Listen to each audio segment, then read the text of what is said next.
Right now, celebrations and commiserations for some on BBC Two. Gabby Logan rounds up the footy results.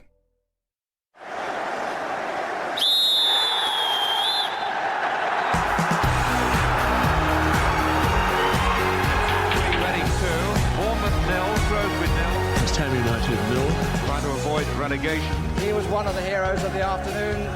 Applause from the away supporters. The latest score is Wimbledon. Go through to the Premier. John Terry's tears we all remember. Two crucial weeks.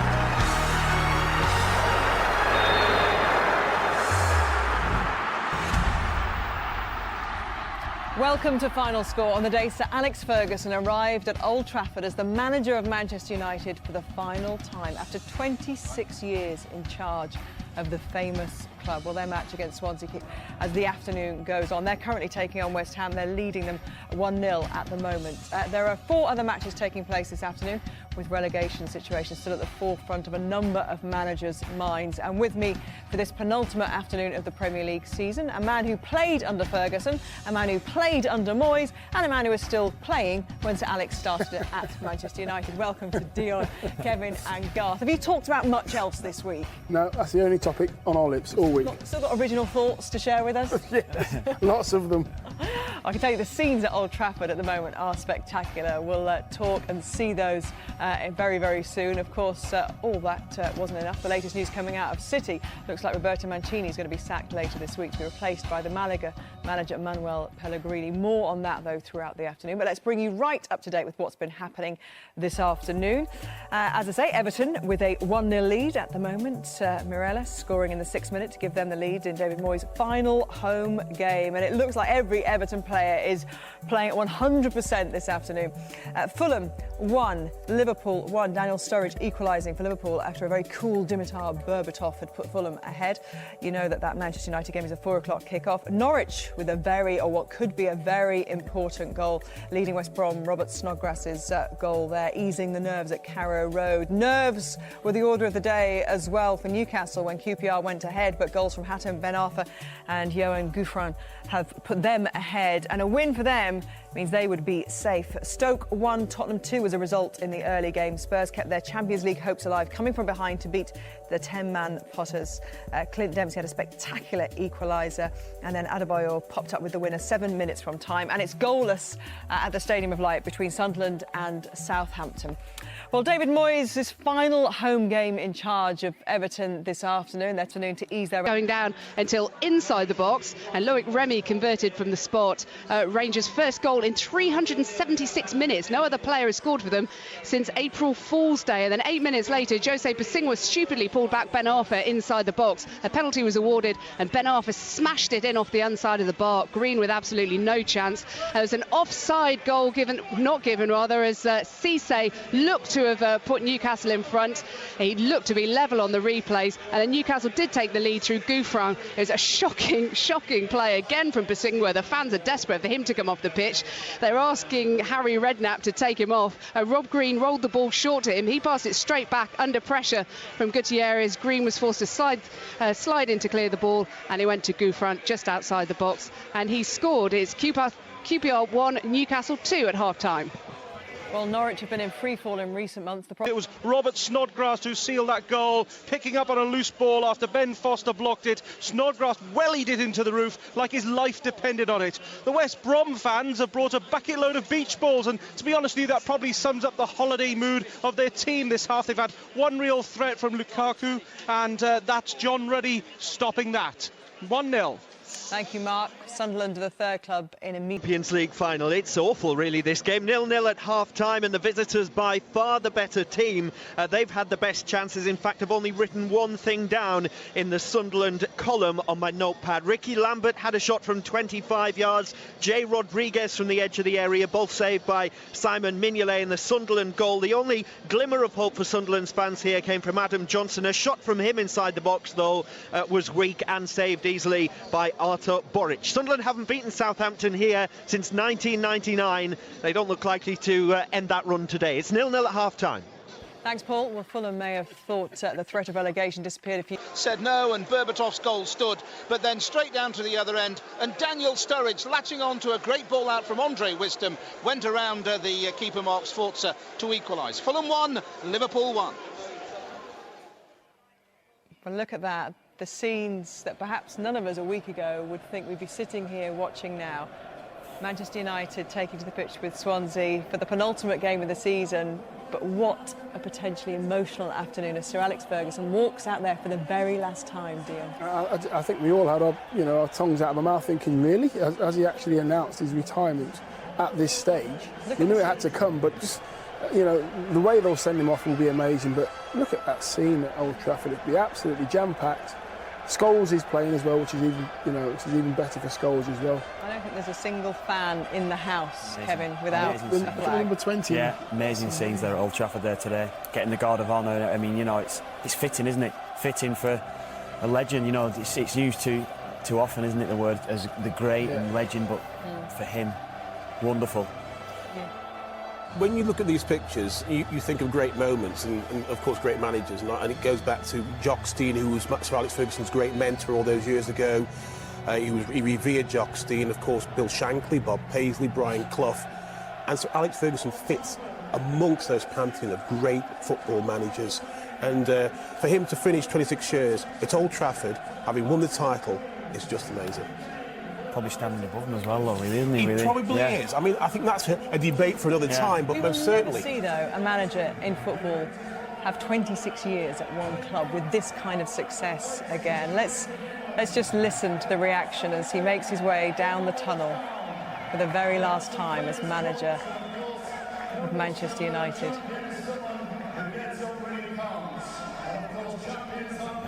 He doesn't want to come out. Unsurprisingly, they're building it up. He doesn't want to come out. He's seen the tea lady, he's seen everyone down the tunnel, isn't he? He's seen the stewards, he's seen everyone. Yeah, that's great. The last time he's going to be doing that, and I'm sure he'll cherish these memories for the rest of his life as well into retirement.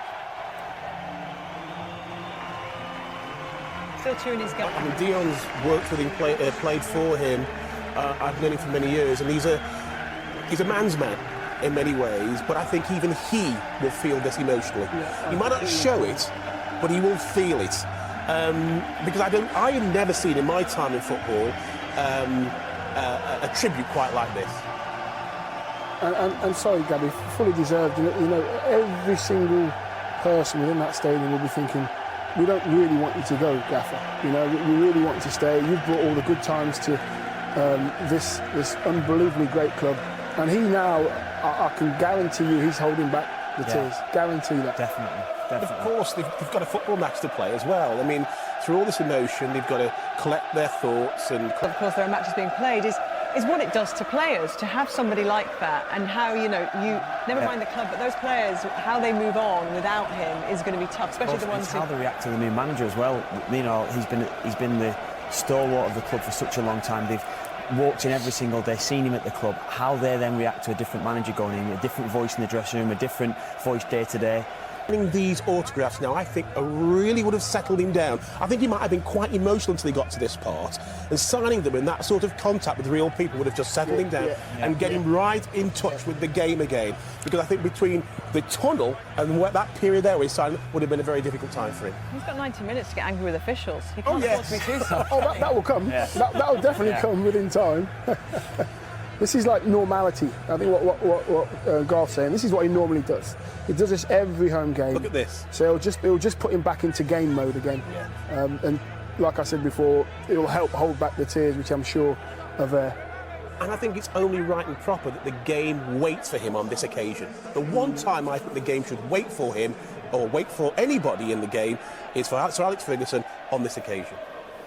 Well, so many. I mean, the young fans there know no different, do they? They've grown up under his aura, his spell, and what he's done for this club. And it's over a quarter of a century. It's through my whole footballing career, he was manager of Man United since I was a young boy, at 9 years old. He took over, and to see somebody else going in, that's going to be very, very strange. You've seen Paul Scholes there, and how highly they all speak of him as well. The Beckhams, the Nevilles, the Scholes, all these boys speak so highly of him.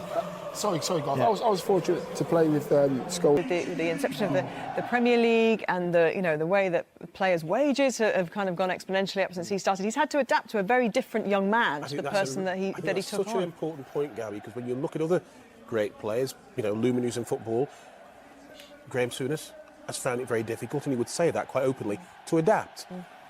Kenny Dalglish, to a certain degree, would have found the changes in the game difficult to adapt. And you get people all the time saying the modern-day footballer, for the old breed of football coach, it's a very difficult challenge. Very different. He's been able to do that, and that's, I think, has been an abiding quality. And it's a club that has very much embraced the modern era of football. It understands the power of marketing, the branding, what the club is globally, and he's very much the figurehead of that. This Union shipbuilding man, who came from the roughest part of Glasgow and brought this club through to the And he did create that mentality of them against us, Yeah. didn't he? He had that for such a long time. It was us against them, and whoever was going to come and beat us, they were going to come and beat what we have built, the fabric of the club, and that is what he built up from such an early time. He's been since '86. He's been the manager of Manchester United Football Club from the top, and he's managed it his way.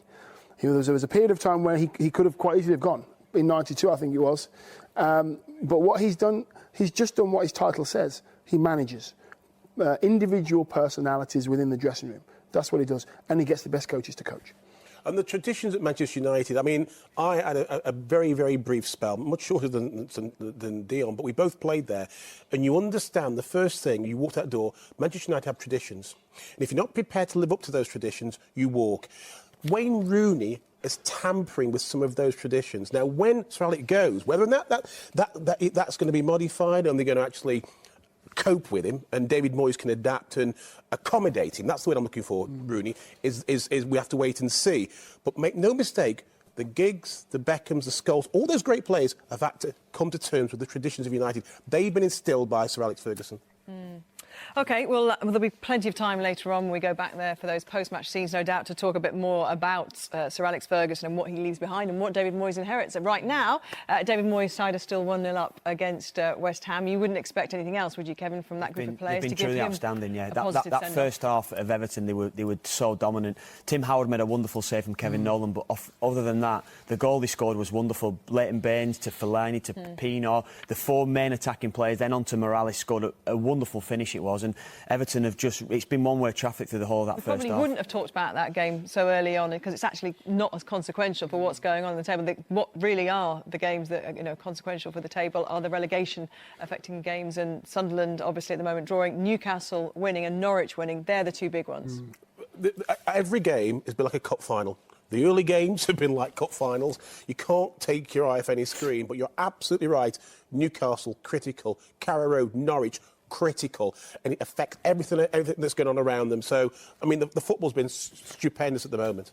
It really is. It feels more like a final day in some ways than a penultimate day, doesn't it? Because I guess those teams, Newcastle, know this win. Yeah. If they can get it, if they can achieve it, it is their final day in many ways. To be faced with Arsenal on the final day of the season, who may be looking points for the Champions League, when your form has been as erratic as Newcastle's has, and, you can't rely on that. The teams that need to play well and need all their best players to play well, all actually, from what we are watching, are playing outstanding. Norwich have been great, Snodgrass and Holt have been absolutely fantastic, and Achibi at Everton's been, they just can't handle him.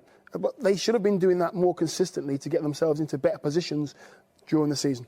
And is the Stadium of Light producing Champions League final football, as Paolo Di Canio said it felt? Well, it doesn't feel like Champions League football. It has the tension of a Champions League game, but not the quality. Early rounds? Southampton, probably early rounds. Southampton, I mean, the report from the Stadium of Light was absolutely right. Southampton are playing the better brand of football. They've created more chances. This is a game. I think Sunderland are suffering from the fact that they've had sendings off, suspensions, and they've had to readjust. They're struggling at the moment. They've got to show some real character to get something out of this game, but they need it. OK, let's get some more details of the day's early game. It took place at the Britannia. It was Stoke 1, Tottenham 2, the final score, and Steve Wilson watched it. At bay, kept them at arm's length for minute after minute until Emmanuel Adebayor, previously anonymous, tucked home Dempsey's cross and won it for Spurs. It will go to the last day. Andre, you got the win, but how nervous was that? Yeah, it was extremely difficult in the end. I think what we did was we kept the patience. It would be very easy for us just to lump it forward, and we kept the patience, kept our passing, and we were rewarded in the end for having that patience to break them through. We had some good occasions just before the 2-1, so in the end I think we got what we deserved. And how angry were you with the start? Because it was a terrible start, poor defending from a set piece. It's sort of fairly basic. It's not very fairly basic, but Charlie Adam has these wonderful deliveries. He's able to break whatever organisation you put together, and his ball was straight to Nzonzi's head, and he has a great finish. Obviously, we have to do better. It's one of the Stoke's strengths, but we, at least we managed to come back from that negative point and win the game. I'm sure that Stoke would say the red card to Charlie Adam changed things, but in a way it might have made things more difficult for you, because then they just retreated, and 30 yards from goal, they made it incredibly difficult. Yeah, it's not that easy. Obviously, we had to be very patient, but in any set play that they would also have their opportunity to score one more. So it was hard circumstances. I think the same circumstances that Stoke found themselves against Sunderland the other week. So it was difficult to break them down. They controlled the spaces very, very well, and eventually we managed to break them down in the last minutes. So now, on Tuesday night, obviously, you sort of turned into a Wigan fan. It feels like almost everyone's a Wigan fan after yesterday, but obviously, what do? Do you sit and watch it, or do you just sort of pretend it's not happening? No, I think, hopefully we can be rewarded for what we have done this season and achieve the qualification. We'll be able to see highlights of that game and all the afternoon's matches with Gary Lineker on Match of the Day tonight. He's got a couple of special guests with him as well. Swansea manager Michael Laudrup and the Cardiff manager Malky Mackay. BBC One HD, 10:25.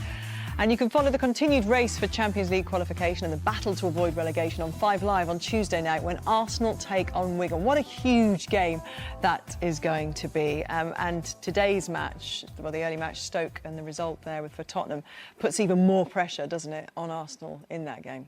And Newcastle. And Wigan, I beg your pardon, because both teams have got to go and get points for very different reasons on Tuesday night. Goes without saying that Wigan have got to go for it, but if Spurs hadn't got the win today, maybe Arsenal would have had slightly less pressure. But this, it's changed the dynamic for Arsenal tremendously. A lot of people felt that Arsenal is there for the taking that spot. They've got a fight on their hands now. But I have to say, I saw Spurs on Wednesday and they came back at Chelsea very well. They continued that form, although they started very poorly. I disagree. I thought Steve Wilson was right in the interview when he said that it was a poor, very basic first goal, and it was. They should have defended much better than that, because the ball from Charlie Adams wasn't a great ball. It was very shallow and it should have been defended. That said, Dempsey, who's come into the side from last Wednesday at Chelsea, has continued great form, scored a fantastic goal to equalise and got that momentum going. His inclusion has been very, very key, and it's only happened since Wednesday. It's a 10th away win as well this season, Spurs, and there does seem to be a certain resilience there. They had a little kind of wobble, didn't they, a few weeks ago, and you thought, this is it, they're going to capitulate maybe here, but they seem to have just found something, that they're still in it, they're still fighting. And again, Garth talking there about Chelsea in the midweek, they could have really gone under against Chelsea in the midweek as well, but they seem to have that little bit of resilience about them now, where if they go down, they can come back. And I don't know, that's maybe come from AVB, I don't know. They've certainly got the best player in the league this season playing for them, who's been a big influence, we can't deny that, but Vertonghen's been outstanding for them this season as well. They've also had a few others that have really contributed. Dembele's been excellent, so they've got a good side throughout this season, really, but obviously Bale's the catalyst of that. I think you need to have people step up as well. There's so much weight on Bale's shoulders. I think what guys Kev said that, sorry, I was going to say Garth, but you're nothing like Garth, trust me. You need other players to step up. When you're actually fighting for a place, fighting for silverware, fighting to get into Europe, other players have got to take responsibility as well and not just put it all on Bale's shoulders, as good as he's been this season. What's your gut saying right now? Who's got that 4th place? I think Spurs will get it. I think Spurs will get it. I don't know. I think Arsenal myself. I think Wigan will find it difficult to lift themselves after yesterday. They're obviously on a high right now, but I think tiredness might creep in. Arsenal have had much more of a break than them, and I think Arsenal might win on Tuesday night against Wigan. It's this cruel dilemma that they're in, Wigan, isn't it? They can't celebrate a cup victory, and a historic, incredible cup victory. Can I raise a point? I was listening to this fantastic 5 Live commentary yesterday, and a certain commentator or pundit said that they would actually exchange relegate. No, they would win a cup, winning silverware. They'd take silverware before they say and suffer relegation. So silverware at the risk of having relegated. I would agree with that lad who said that as well. Would you? Yeah, I would. I thought you might. I would. Yeah. Would you, Dion? Would you actually silverware for relegation? You'd suffer relegation to win something. I don't think I would. But your argument, because I heard, I don't think I would. Yesterday was that a lot of those players will possibly never get the chance again. They could bounce back from relegation, but they might never get the chance again to walk out at Wembley a majority and of them lift probably the FA Cup. Perhaps all of them will never get that chance again. So to play in a cup final, for me, would have been the ultimate. I never got the opportunity. To win an FA Cup is something that comes once in a lifetime, and I think that the Wigan player, if I'm a Wigan player now, yeah, I think I am. Modern generation. Yeah, modern generation. It is. Of course, you want to play as high as you can, and I fully accept playing the Premier League and to play at the top flight is wonderful. But I never won an FA Cup. I'm a bit of a romantic like that as well. To win an FA Cup for me would have been the ultimate. Yeah. If you bounce back in a season, you're back in the Premier League after a season. You know, it's what I don't want being in a relegated team on my CV. I don't want to be relegated. I don't want that on my CV. I'd rather lose in a final than be relegated. I don't want to be relegated. You'd rather have finished 17th throughout your career and have no silverware. The status. Going down and winning. I would 100%. Yeah. Status of a Premier League player when you're amongst your peers is a big deal. When you're top of the pile, that's what it means. You can have that 90% of the time, can't you? It could be one blip of a season where you get your silverware. Go and say that to Ryan Giggs. Yeah, but Ryan Giggs had plenty of silverware, hasn't he? Those players, I think Kevin's point is, haven't had that opportunity. Bad choice. I'm sure you're debating with us at home with your own opinions. You can always get in touch, tweet us, tweet the guys if you've got any questions as well. But let's check in at the matches where relegation really is at the forefront of the managers' minds today. One's already down, of course, QPR. Newcastle trying to avoid that Jackie Oatley at Loftus Road and doing the very best that they can at the moment. It's going well. It is indeed. They lead QPR by 2-1. And just going back to that point you were talking about a minute ago, if I were to ask the Newcastle players after this match, I'm pretty sure they'd say they want to stay Premier League players rather than win a trophy. But maybe in the cold light of day, it would be different. They've had to come from behind after a couple of penalty awards early on in this match, and then an absolutely shocking mix-up in defence. Both goals that QPR conceded were down to Jose Basingwa. His own supporters here were asking the manager to take him off. That's what he did at half-time. Fabio's come on for him, and the hard-working Sean Derry has come on for Mbia. Very little of action in this second half. It's not been a fantastic game, though there have been a few talking points. QPR 1, Newcastle 2 is all that really matters. Thank you, Jackie. Let's go to Carrow Road, where Norwich are also doing their very best to lift themselves out of the relegation doldrums and sleep easy tonight, Mark Webber, if they can take those 3 points. Yeah, indeed, and so they should. They're still 1-0 and they're making the lion's share of the push, although West Bromwich have made 2 subs. Brunt and Billy Jones have come on for Rosenberg and Reed, but 2 points are worth talking about. Had there been a double handball against Norwich a few moments ago? Pilkington was in the box, he had a shot, and there was a claim that was blocked by Olsen with his hand. And did Foster come out of his area whilst handling the ball? That's what the natives thought. Referee Howard Webb didn't. 1-0. And to the Stadium of Light, where things aren't going quite so well at the moment for Sunderland. Paul Addison. They're not, Gabby, no, it's still 0-0, and the second half following much the same pattern as the first. Southampton had the best chance of the second period so far. Corner from the right-hand side, and Jay Rodriguez's header was saved brilliantly by Simon Mignolet, making his 100th Sunderland appearance this afternoon. It has very much the flavour of an end-of-season game with nothing riding on it, and it's far from the case, of course, because Sunderland, and to a lesser extent rather, Southampton still looking over their shoulders, but it's Southampton who are the better side, and Rodriguez is through now, but that one defended by Carlos Cuellar. Very nervy Stadium of Light crowd. It's still 0-0. Thank you very much, Paul. Let's go to Craven Cottage and Andrew James. It's a perceived wisdom that Fulham have been playing like it's the end of season for a few weeks now. Of course, that disappointing performance against Reading last time at home. Have they got a bit more energy, a bit more zip about them today? Yeah, it's ironic, Gabby, really. Still 1-1, by the way, but ironic that after they've been on the beach for the last 4 weeks, it seems they've come back to pre-season training now. There's a real pace and a buzz about both of these sides. Kakaniklic, former Liverpool player, of course, went very close for Fulham just a few moments ago with a good forward run. The boos in the background for Daniel Sturridge, former Chelsea player, of course. Fulham fans haven't let him forget that. He's gone close on a couple of occasions since his equalising goal for Liverpool in the first half. Fulham 1, Liverpool 1. And let's just have a little look at the bottom of the table. And the reason why Newcastle and Norwich could be safe on 41, of course, is because Wigan and Aston Villa play each other on the final day, so neither of them...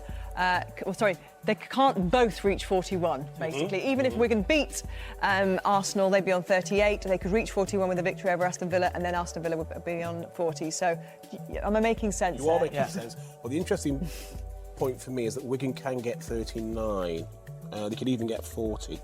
Wigan get 41. Yeah. Right. So, They can get any of those combinations. And they can, but stay with me on this, because Okay. Sunderland is the team that I think I'm showing most concern at the moment, because I can't see them getting any points between now and the end of the season. They've got the last game. Tottenham is away from home. Now we all know Tottenham want to finish in the top 4. Well, Sunderland have a point today, so far. But the way things are going, I wouldn't be surprised if they come away with nothing. And if that is the case, then it's going to be very desperate for Sunderland and Paolo Di Canio. It still makes Wigan, though, having to pick up from that 4 points from 2. They have to go to Arsenal and get something, which will be so difficult for them. That's the thing. And so you've got Norwich as well. Yeah. If Norwich win this one, they're out of it. They're out of the equation. Well, Norwich and Newcastle will be out of the equation today. Man City last game, Right. so they have to win this game. But as it stands, I think Sunderland are in trouble. Well, they would appear to be the team closest to the relegation zone, Garth. Yes, so many people at home would say that's very astute of you to make that observation. No, but the point that they got against Stoke on Monday night, Sunderland's point, was a big point for them. They were down to 10 men at half-time. They didn't play particularly well in that first half. And then second half, Di Canio got them going at half-time, come out of it really well in that second half and got a good point. How much of a bonus is it to the mindset of Wigan, though, knowing that they did exactly that last season? You know, they had to go to Arsenal and get points. They did. Yeah. They picked up points at grounds, and that they shouldn't by rights have been picking up points, should they? Last season. So knowing they can do that. Yeah, and they also went to Liverpool last year. They beat Man United at home. All the top teams in that last run of 7 wins in 9 games. It was a huge end of season for them. But the result against Swansea the other night was very poor from their point of view. Again, they were cruising at half-time, 1-0 up, and the goals they conceded, they were giving the ball away very poorly at the back.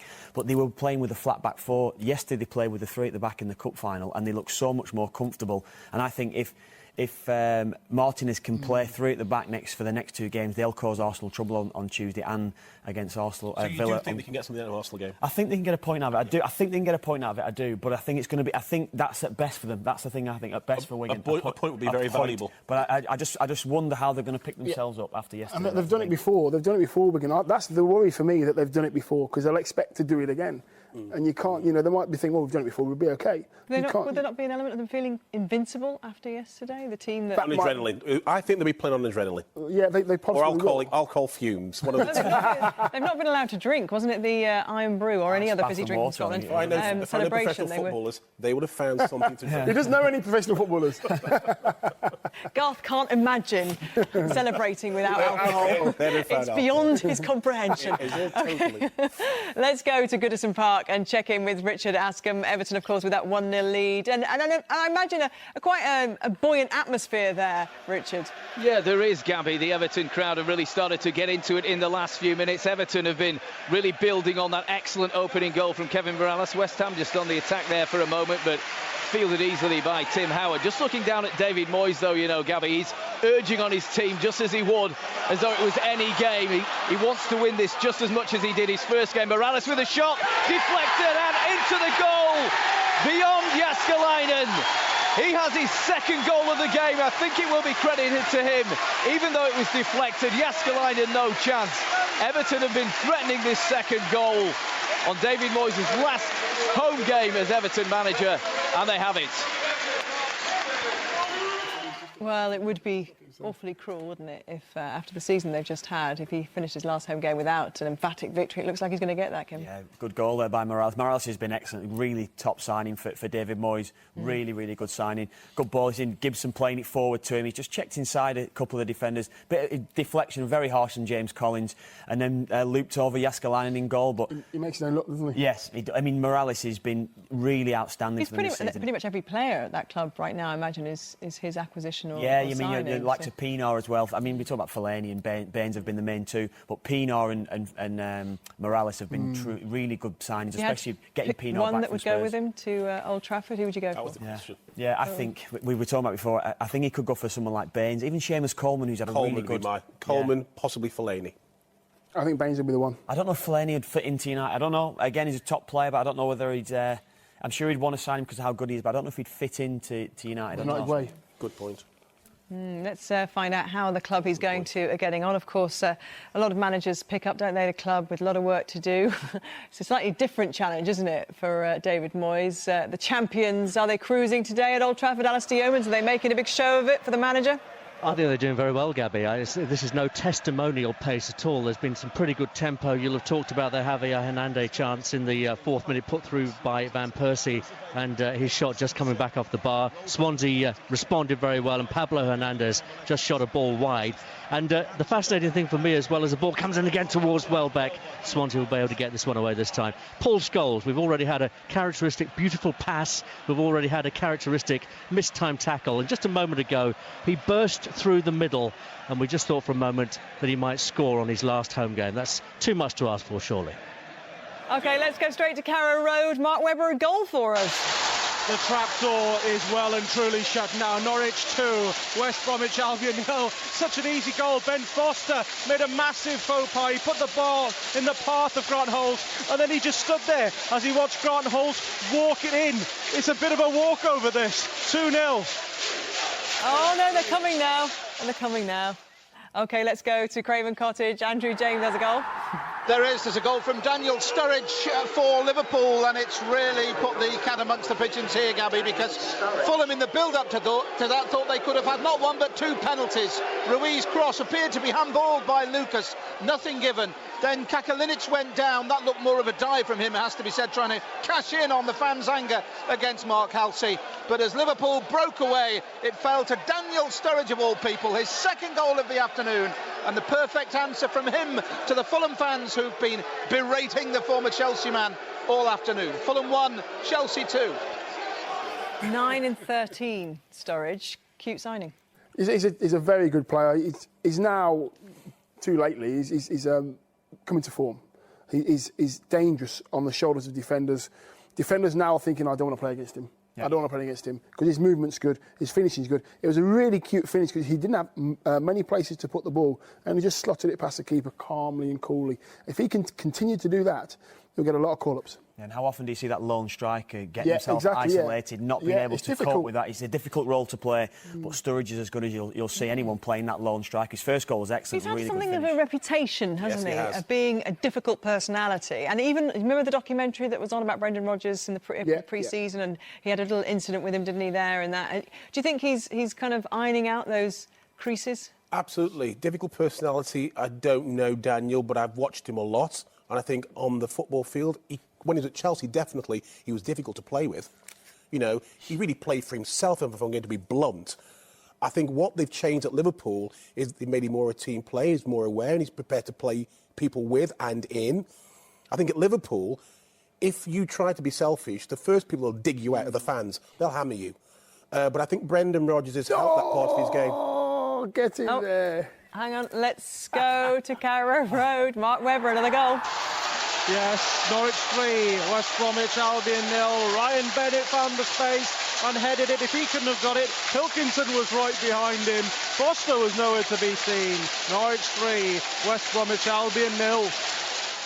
You're all right, Dion. It's all well. It all sounds safe now. So, oh, fantastic! So pleased. He could have had his hat-trick story at just missed another one-on-one, didn't he? But I mean, this is a great sort of. This turning into a bit of a party at Carrow Road. I mean, they've had it. Chris Hughton's had it very, very difficult. He's struggled to score goals all season. He's finished with 3, and looks like At the end of the day, goal, it's his own goal, actually. Macaulay. Looked like Macaulay, yes. Well, there was a kind of, there was a nothing like an Alex Ferguson or David Moyes, but when Paul Lambert left, there was a kind of mini empire that he'd built. He'd successive promotions, a successful season in the Premier League, great love and warmth, a club that is miles away from the next club, so has that kind of real, fortress feel to it in the area. It's difficult to penetrate that sometimes, isn't it? And then kind of win the fans over and take them on your journey. Well, I think I've been a couple of carrier a few times this season, as Dion has, and the fans are very supportive of Chris Hughton. It's very supportive of the team.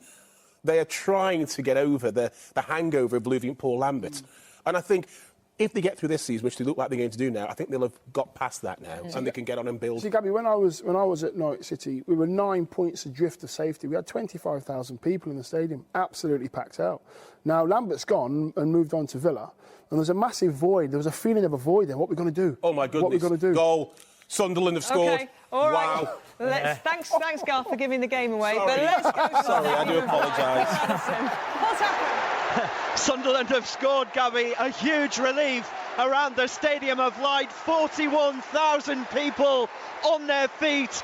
Phil Bardsley is the man who's got the goal, fed by Adam Johnson. An angle at the right-hand edge of the penalty area. Right-footed shot slammed into the net. Much relief because Sunderland haven't been very good at all this afternoon. But what a time to get your first Premier League goal of the season for Phil Bardsley. Sunderland 1, Southampton 0. Well, that would take them onto the magic 41, the figure that you can't have Aston Villa and Wigan both on 41. And Fulham are away at Swansea on the last day of the season, and they're on 40 points and right Wigan now. in the position, they win the Cup yesterday, they'll be watching all these games today coming through, and they're having a nightmare, aren't they? How low can you go? They're training at 6 o'clock, and they'll wish it was brought forward a few hours, won't they? Because they will be seeing all this, and it will just feel like their mountain has got even higher. Goal, huge goal for Sunderland, that is. Really, really big goal for them, because if they win today, that makes Wigan have to win those last two games to be safe, with Newcastle winning and Norwich winning, so that's huge. Fulham, any fears for Fulham? 40 points. They're suddenly the team that are dragged a little bit closer to danger there. Are you worried for them? Obviously, Southampton are also on 39. Gabby, we're talking about certain clubs. There's still games there's still minutes to be played on the pitch. Nobody's. Norwich now will be safe with this 3-0 lead, but there's so many clubs there that have got to look over their shoulder. The Bardsley goal was a deflection. The keeper had it. It was a save, and that little deflection, the defender's trying to block it. It's a nick. It goes in. So these margins are so fine. Anything can happen in the next 25 minutes. Anything. It's a tense afternoon, isn't it? OK, let's move on. Earlier today, there was a second leg, of course, of the Championship playoff between Watford and Leicester, and Watford were victorious and have reached the playoff final later this month. It was a dramatic ending, as you'd expect when Watford are involved. At Vicarage Road, Jonathan Ledyard. Add this to the list of 2013 scarcely credible football finales. Leicester's Anthony Knockaert had a last-minute stoppage-time penalty to send his side to Wembley. Manuel Almunia, missing injured from Watford's final Championship fixture, saved the kick and the Frenchman's follow-up. Seconds later, Watford were upfield and Troy Deeney crashed the winner past Kasper Schmeichel to provoke a mass pitch invasion. Referee Michael Oliver, the official in charge of Doncaster's last-minute League One triumph at Brentford, eventually restored order, and the final minute duly passed without incident. Watford had twice led through Matej Vidra's brilliant finishes, but David Nugent's header had given Leicester a vital foothold at 1-1. Indeed, extra time was beckoning until Knockaert's heartbreaker and Deeney's delight, from a jail sentence to a Wembley final in 8 months. Well, you'll be able to hear commentary on the second leg of the second semi-final playoff on 5 Live tomorrow from 7:45. It's Brighton, of course, against Crystal Palace. Who's going to win that then? Who's going to play Watford in the final? I think Brighton. I know they're a goal down, but I think Brighton are very strong at home, and I think they'll turn that round against Palace. And then a Brighton-Watford final. Who emerges victorious from that? On the squads and the strength of the squads, I'd have to go for Watford. I'm afraid. I think I've seen them a couple of times this season. They look very, very good. They play some good football. Yeah, sorry, it was 0-0 that first leg, wasn't it? 0-0 first leg, yeah. But I mean, I think Brighton, because of the form they've been showing in recent weeks and months, I think they will I think they'll prevail. I think because Palace went, just stuck in at the end, didn't they? They were there all season, and then just lucky to hang on really, because their form going into that final weekend wasn't good, was it? Do you think they've carried that into the playoffs then, in a way? Yeah, they have the momentums with them. I'm really pleased for Watford the way that they fell out for them at the end of the season. The last day for them was a heartbreak with Hull drawing, and then them missing out. But I think that Watford are a strong side, but Brighton, for me, just the momentum behind them. Watford have played some fabulous football. Yeah, I mean, you can't rule out Palace, I suppose, as well, but I think Brighton myself. OK, let's move back round the Premier League games. There's about 15-20 minutes to go at Loftus Road. A bit nervy there, Jackie Oatley, from the Newcastle fans? Oh, very much so. QPR 1, Newcastle 2. Newcastle on course for only their second away win in the season in the Premier League, which tells a story in itself. And very nervy when Junior Hoylett worked his way into a really good shooting position, but he shot low, wide of the left-hand post. But just a few minutes ago, they could have eased those nerves somewhat, Newcastle, when Gutierrez's header looked to be going in, and Sean Derry's substitute somehow managed to hook it off the line. QPR 1, Newcastle 2. Meanwhile, it's party time at Carrow Road. Mark Webber. Yes, the party has begun. The locals are very happy with the 3-0 scoreline, and eagle-eyed Garth Crooks. It was Gareth McCauley's head that rose higher than Ryan Bennett's, an own goal for Gareth McCauley. That won't bother the locals. I think it's bothering the visiting fans at the moment, though, because they're urging for at least one goal, a bit of credit back, and West Brom are pushing forward now. Ruddy grabs the ball. It's 3-0. And let's go to the Stadium of Light. A slender lead, but a lead nonetheless, Paul Addison. It's a vital lead, Gabby. Sunderland 1, Southampton 0, and the Black Cats have been given a new lease of life by that Phil Bardsley goal on 68 minutes. They look a team transformed, and Southampton, in stark contrast, look a little bit of a spent force. Incredibly, if Sunderland win this game today, they'll move to 11th in the table as things stand, which just shows you how mad the Premier League is, because not 10 minutes ago we were thinking that they might be struggling to survive. They currently lead Southampton by 1-0. And Fulham haven't won a game after going behind this season at Craven Cottage. Andrew James, you know what the result's going to be then? Yes, I think we might as well pack up and go home now. Do you know as well, in the stats world, Gabby, they haven't won too many without Steve Sidwell in their midfield, and they've really suffered now there. It's going right through the middle, and Liverpool are playing Sturridge in as often as they can. He scored their 2 goals. Berbatov, of course, with Fulham's, and it remains Fulham 1, Liverpool 2.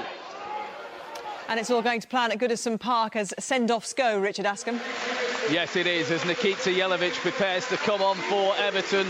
David Moyes cajoling him just as he would in any other game. But this is a special match. David Moyes, his last home game in charge of Everton, of course, and he almost saw his team add to the scoreline. Leon Osman denied by an excellent save from Jussi Jääskeläinen, teed up by Stephen Pienaar, but Jääskeläinen turned it round a post. It remains Everton 2, West Ham 0. And let's go to Old Trafford. Alistair Yeomans, no goals yet, but a competitive match. Yes, a decent match. 14 minutes to go to the break. It's Manchester United 0, Swansea City 0. United still showing more attacking intent as the ball comes into the Swansea penalty area again. Kagawa at the back of the post. There's Van Persie, and the referee says that is not a penalty on Kagawa. I'll let your guys look at that and see what they think. Evra's had a shot near post saved by Tremmel, and Scholes getting into the area again. He's determined to score again today in the penalty area. Scuffed his shot, 0-0. Well, the news, of course, emerged on Friday night that Manchester City were... Oh, sorry, have I missed a goal? Big goal. Let's go to the Stadium of Light. Paul Addison, which way's it gone? Southampton have got an equaliser, and the Stadium of Light is very quiet once again, apart from those Saints fans high up in the stand. Jason Puncheon on as a second-half substitute, scored it. His first effort, a header, was brilliantly saved by Simon Mignolet, but he put in the rebound. It's Sunderland 1, Southampton 1. Dion. Oh, yeah. Fantastic. Yeah. It's the ball in. It's the ball in. The ball's actually put in. Puncheon goal here. We're talking the Southampton goal. Puncheon's now in the middle of the goal, 6 yards out, and he's got a free header. The keeper's actually made a fantastic save, but he's quick enough and agile enough to get up off his feet and just swing a right boot and put it in the back of the net. That's a huge, huge goal. They have got to lift themselves, Sunderland. They really have. Indeed, it drops them back down to 17th position on just 39 points. But let's just move on to other matters, because as I was about to say before, on Friday it was that stories emerged that Roberto Mancini was about to be sacked as Manchester City manager. Not great timing. And of course, Mancini then criticised the club for refusing to squash those rumours. One bookmaker has already stopped taking bets on whether Mancini will be sacked by City. No official word coming out of the club. That in itself is worrying, isn't it, for Mancini, that nobody's come out and said anything? It'd be nice if somebody spoke to him and, you know, had a chat with him and you know, give us something official and let us know where you stand. It's a bit of a strange one, you know. Took them to the Championship and they were champions last year, and 12 months later he's out of a job. I just think that side of football, we spoke about how it's changed and how you've got to change with it. That side of the new game is abysmal. It's ridiculous. And this has been going on for a number of months, though. This has been... rumbling. Yeah, rumbling away for such a long time now. Talk of Pellegrini, talk of Mourinho in the past as well. The talk of a few, even David Moyes was muted at one stage, wasn't he? But now, for him to come out before a cup final, have to answer questions like that on Friday, and then yesterday straight, post-match after the game, it's not good for him, and, you know, it needs to get sorted quickly. But I think Dion's saying there, they win the league, win an FA Cup 2 years ago, cup final yesterday, and it just isn't good enough, really. Champions League this year. That's right. There was a bigger gap, though, this season between them and Manchester United, wasn't there? And it did seem the fans kind of felt that they hadn't made the progress, having won the league last year. They felt they should be challenging again this season, and then all kind of fingers were pointing to bad acquisitions in the summer and not bringing in the right players. I asked this question last week. It does seem bizarre you can win the league and not progress with the players that you had. There's some very expensive acquisitions, some great players there. Why not still be challenging? Well, I just don't think football's an exact science. I think you have players that, you know, dressing room sometimes needs freshening up. A new player comes in, everybody gets a lift. I mean, it's no secret that winning a championship in your second season is very, very difficult, because so few sides have done it. So let's not kid ourselves. It was a difficult ask for Mancini. But also, if you're not going to invest in the manager to get the players he wants, you do give him an excuse to say, well, hang on a second, I did say to you.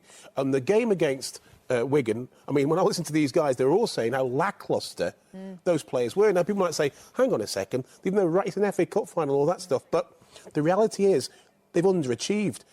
But I do think the lads are right. I don't think it's any way to treat your manager when he's still in position, that he's having to field questions, not about his team, not about his tactics, but about his job. I think it's appalling. It's the reason, in my opinion, why Man City didn't win it. Man United were better by far. Let's get that out of the way. Man United were better by a long shot. But it's just knowing how to be consistent and keep winning. And they haven't had that for a long time, Man City, regardless of what you have in place in regards personnel and manager. But do you get rid of a manager straight away when they don't do it the second season, or do you look at the Manchester United model and say, right, we're going to stick with this guy because we think he can be the guy? Me personally, answering the question, I think you've got to stick with somebody. He's already won the league for you once already. He must know how to do it. He's got to get back to doing that again and get his players on board with what he's trying to achieve. And you better be very careful if you do get rid of him, who you replace him with him. Pellegrini, whatever you might think of him, hasn't won anything. Not in Europe. It's his Champions League record, I suppose, what they're looking at. He's done well in getting Malaga to the quarters. He should have probably beat Dortmund in this year's, and he's done well with Villarreal a few years ago.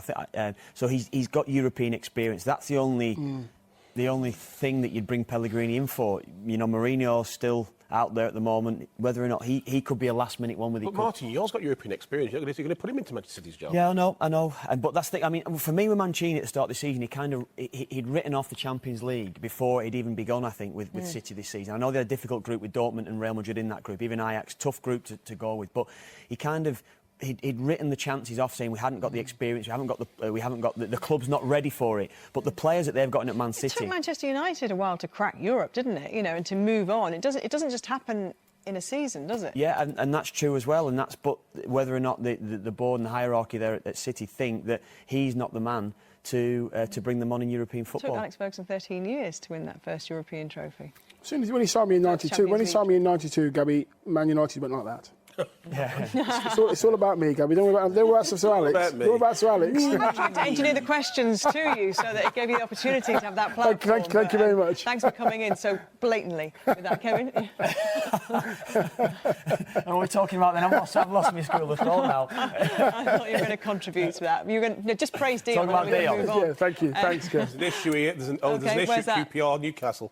OK, should we go there? Should we go to... Yeah, why don't we go to Loftus Road? Jackie Oatley, I see cards emerging from officials' pockets. Oh dear, Newcastle fans. Yes, your goalkeeper has just been sent off. Rob Elliott has just been shown his second yellow card, both of them for dissent, which will drive his manager absolutely mad. On this occasion, it's because he was adjudged to have handled the ball outside the box. He was absolutely adamant that it was inside, and the official on the far side took some time in deciding that it was indeed out. It was 1, 2, 3 seconds. He didn't flag straight away, and he was absolutely fuming that he felt that it was the wrong decision. And anyway, they will have to bring on the substitute goalkeeper, who is Steve Harper, as we await for the free kick outside the box. Still QPR 1, Newcastle 2. They've been the better side, but they are down to 10 men for the final 9 minutes plus added time.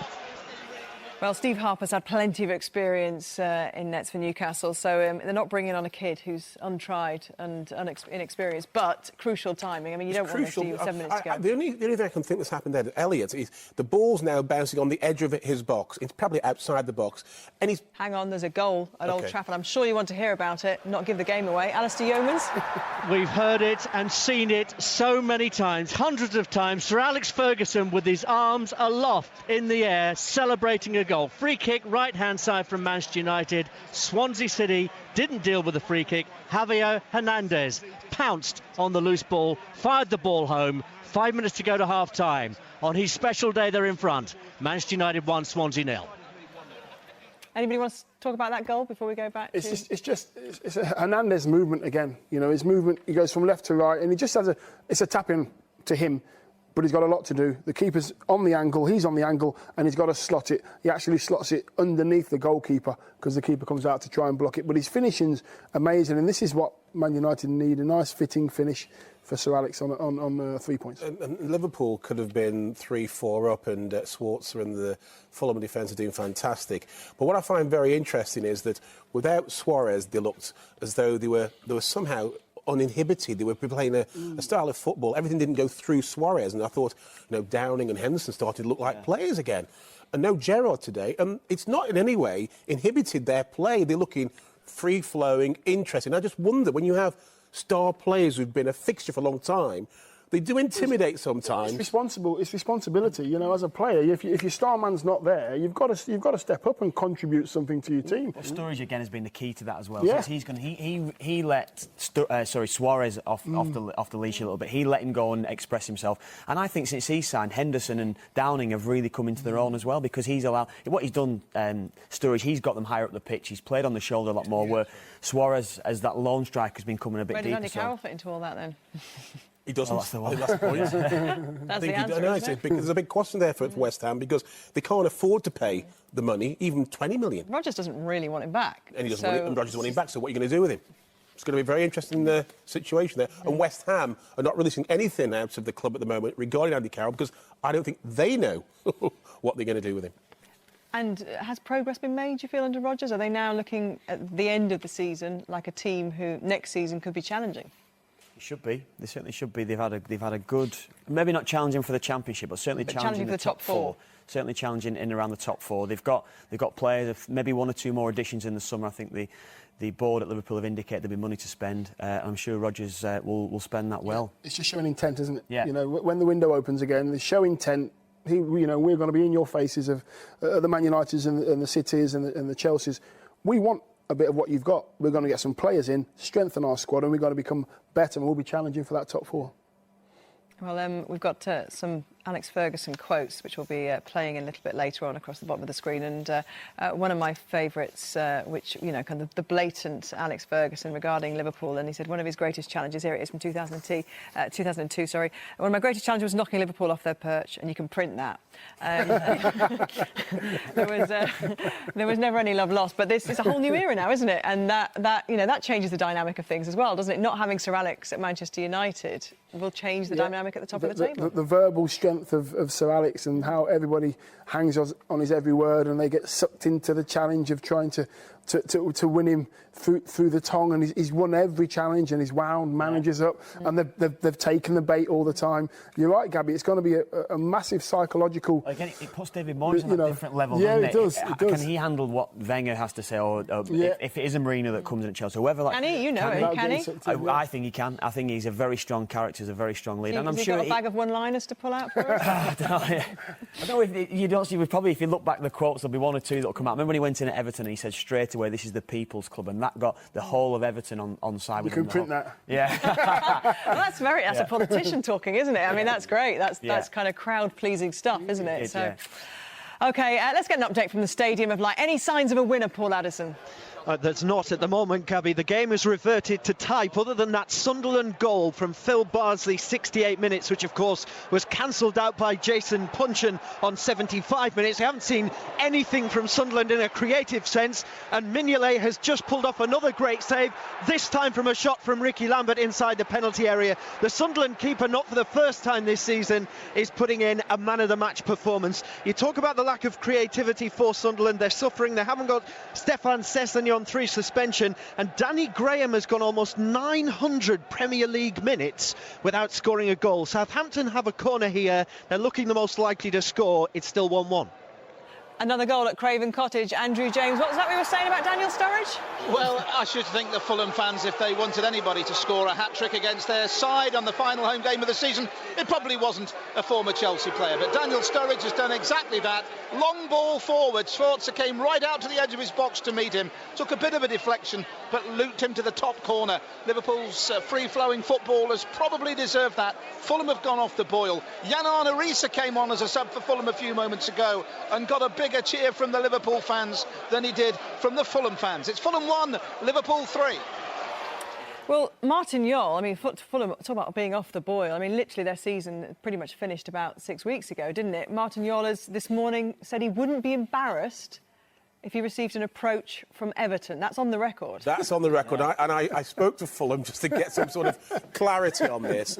And they told me that the question was, would you be embarrassed, Martin, if you went to Everton? He said, no, I wouldn't be embarrassed. Of course I wouldn't, but I'm a Fulham manager. Right. So the context is slightly askewed the way they've written it up in the Express this morning. But nevertheless, it set the cat amongst the pigeons, because clearly Fulham, well, Berbatov down tools 3 weeks ago. OK, he's played a little bit better today, but his performance seems to have affected a lot of the performances of the team. He doesn't appear to be in the kind of mould of David Moyes. I mean, they're very difficult boots to fit in many ways, because this is a man who has kind of made the best of a very limited budget in a club that has huge ambition, but not always the resources to achieve that. And, you know, you have to have a certain kind of man, in the same way that Manchester United needed a certain kind of man. Yeah, I mean, Man United, had that, so we're talking about the legacy of 26 years at Man United. Now, David Moyes has been there 11 years. He's built up the very foundations of the club. He's done a great job. The staff below him have all been established now for a long time. There's a few ex-players, David Weir, Alan Stubbs, Duncan Ferguson, all around the coaching staff at Goodison Park now. Would one of these guys have a key role further down the line? An internal appointment? Well, I don't know whether that would be, but certainly they could be in line for a promotion alongside someone. I don't know. I mean, of course, one of the names that was mentioned almost straight away was Roberto Martinez. It's amazing how Sir Alex retiring has affected the whole of the English game. The whole of the English game, because there's going to be a knock-on effect, a domino effect of all the managers thinking, David's gone, now Everton's got to be filled, and you're talking about other managers within the Premier League moving to the next club. He's just a huge figure within the English game, Sir Alex Ferguson. He goes, everything changes. Well, what about Roberto Martinez? I mean, obviously, he great person took over, because there must be great pride in the legacy that you leave when you've been at a club for 11 years and you've brought those players through, and you don't want to see it go to somebody who's not suitable. But it's unusual, isn't it, for a board to seek the assurances of a manager that's parting. So whether or not they'll really take that on board, I'm sure he'll probably have an influence and say, goodness gracious. Yeah. OK, let's go to Carrow Road. As you can tell by the squeals from my right, there's a goal. Mark Webber. Yes, Mr Dublin would be delighted with that on all fronts. Norwich 4, West Bromwich Albion 0, and what a goal to finish. It's Johnny Howson out of the area, and he just belts it, and it goes into the left-hand side of the net.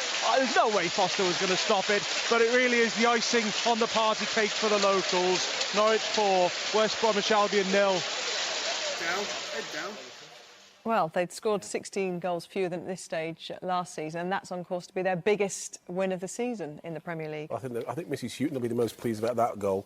She can never watch the second half from the stand. She goes indoors and she sits there on her own, listening to the crowd.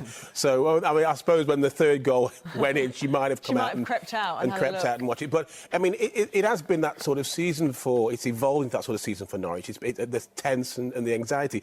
But today, for some reason, they played with a certain freedom, I thought. Yeah. They didn't seem so inhibited. Sorry, just scooting over the bar there at Loftus Road. It's just crazy football at Loftus Road the last few minutes. It's pinging all over the place. There's absolutely no structure, no plan. Well, QPR have upped the pace really now as Newcastle are down to 10 men. They're peppering shots in at goal and they're going for it. That looking at that elusive equaliser. Newcastle are hanging in with 10 men, we should say. And they've got to do that because a result here would just be incredible. OK, let's check in at the Stadium of Light. Paul Addison, you said last time it looked like Southampton. If any of the teams here, either of the teams here were likely to get a win, it would be them. Has that changed? No, it's still the case, Gabby. It is still 1-1 here, but the game has calmed down significantly. The Sunderland fans are trying to will on their team, but they've all gone a bit quiet now. In fact, half of them have left the Stadium of Light. They're streaming out, and they're most disappointed at what they've seen this afternoon. Absolutely no creativity from their team, bar Phil Bardsley's goal. It has been bad. And that is the full-time whistle. The boos ring around the Stadium of Light for the people who remain in here. There were 41,000. Sunderland 1, Southampton 1. Yeah, it will be nervy for them, especially if Wigan can pick up a point at Arsenal. Of course, they go into the last day needing a win, but I'm a bit surprised. Still only on 39 I'm a bit surprised that the Sunderland fans, if they are leaving the Stadium of Light early and not sort of supporting. Doesn't look like there's much support for Di Canio then, does it? Yeah, exactly, and there's still a lot to play for. I know Sunderland have got to go to Spurs. It's a big ask, but it's not out of the question. No, well, I'll tell you the news that won't cheer Sunderland fans' hearts is this at Loftus Road. Jackie Oatley, it's all over. It is all over. And be back for those joy there. Be next season's troublesome boys. It's Fulham 1, Liverpool 3. Thank you very much, Andrew. Yeah, and Martin Yole's expression there looked troubled indeed, didn't it? Rubbing his mouth, looking slightly disconsolate, really, because it's been they've just fizzled out after having quite. They've fizzled out, and I just feel that the problem that Martin's had there is he doesn't feel that he's had a chance to freshen up and bring new players in. And sometimes players during the season can go stale. So if you think in January, I need a couple of players, and the chairman thinks, well, we're doing fine, there's no problem. But the manager can see that come March, we're going to be in trouble. And if you don't back your manager then, and this happens, it causes discontent. And that's what's happened there at Fulham. Well, they're coming out, I understand, at Goodison Park for their lap of honour, and the players, as is tradition, bringing their kids out. On today's action or any of these talking points, you've got to tune into 6:06 on Radio 5 Live after all the trophy celebrations are done at Old Trafford, and put your point to Ian Dennis and Neil Warnock. 5 Live have also got some crucial commentaries coming up in the next few days. Tomorrow night, it's Brighton Crystal Palace, the Championship playoff semi-final second leg. Tuesday night, it's Arsenal Wigan. Just a bit of a big one affecting both ends of the table there in the Premier League. And Wednesday, Chelsea in the Europa League final against Benfica from Amsterdam. And a little reminder, we'll be back next Sunday for the final day of the Premier League season. We're hoping there's something left for us to mull over at the slightly later time of 3:30 via the red button, and at 4 on BBC Two. So join us for that. We're with you until 6:30 tonight. We're all staying on a bit extra to bring you all the reaction, interviews and analysis from this afternoon's matches. And we're going to be live at Old Trafford as well, as Sir Alex Ferguson manages his side at home for the final time, and they lift their 20th league title at around 6 o'clock. We're expecting speeches as well. But first, let's bring you all the day's football results, starting with the Premier League. Everton 2, West Ham 0, Fulham 1, Liverpool 3, Manchester United 1, Swansea have just scored 1, Norwich 4, West Brom 0, Queen's Park Rangers 1, Newcastle United 2, Stoke 1, Tottenham Hotspur 2, Sunderland 1, Southampton 1. And in that playoff second leg, Watford beat Leicester 3-1, which means they win 3-2 on aggregate to go through to the final. And in the Scottish Clydesbank SPL, Hearts 1, Hibs 2 was the earlier kick-off, and Motherwell 2, Ross County 0 is currently underway. And the playoff finals for the Blue Square Bet North, Brackley Town 0, Halifax 1, and in the south, Salisbury City 1, Dover Athletic 1, that's playing extra time. And let's have a little look at the Premier League table then. The champions Manchester United still playing at the moment. As you know, it's 1-1, hoping to give Sir Alex Ferguson a winning home send-off. Chelsea effectively guaranteed their place in the top 4 with victory at Aston Villa yesterday. Tottenham's win means they move above Arsenal to lie in the final Champions League spot, but the Gunners could move back to 4th if they beat Wigan on Tuesday. And if Wigan were to lose that match on Tuesday, they would definitely be relegated. And even a draw wouldn't be enough because of their goal difference. The Latics celebrating, of course, winning the FA Cup yesterday, but results really have gone against them today. Norwich and Newcastle both won to reach safety. Sunderland also picked up a point, although the Black Cats will be desperate for Arsenal to do them a favour in midweek and save them a final nervy weekend. QPR and Reading are, of course, already relegated. And to the SPL, Celtic have already wrapped up the title, but there's still plenty to play for in terms of a spot in the Europa League, which goes to the 2nd and 3rd place teams.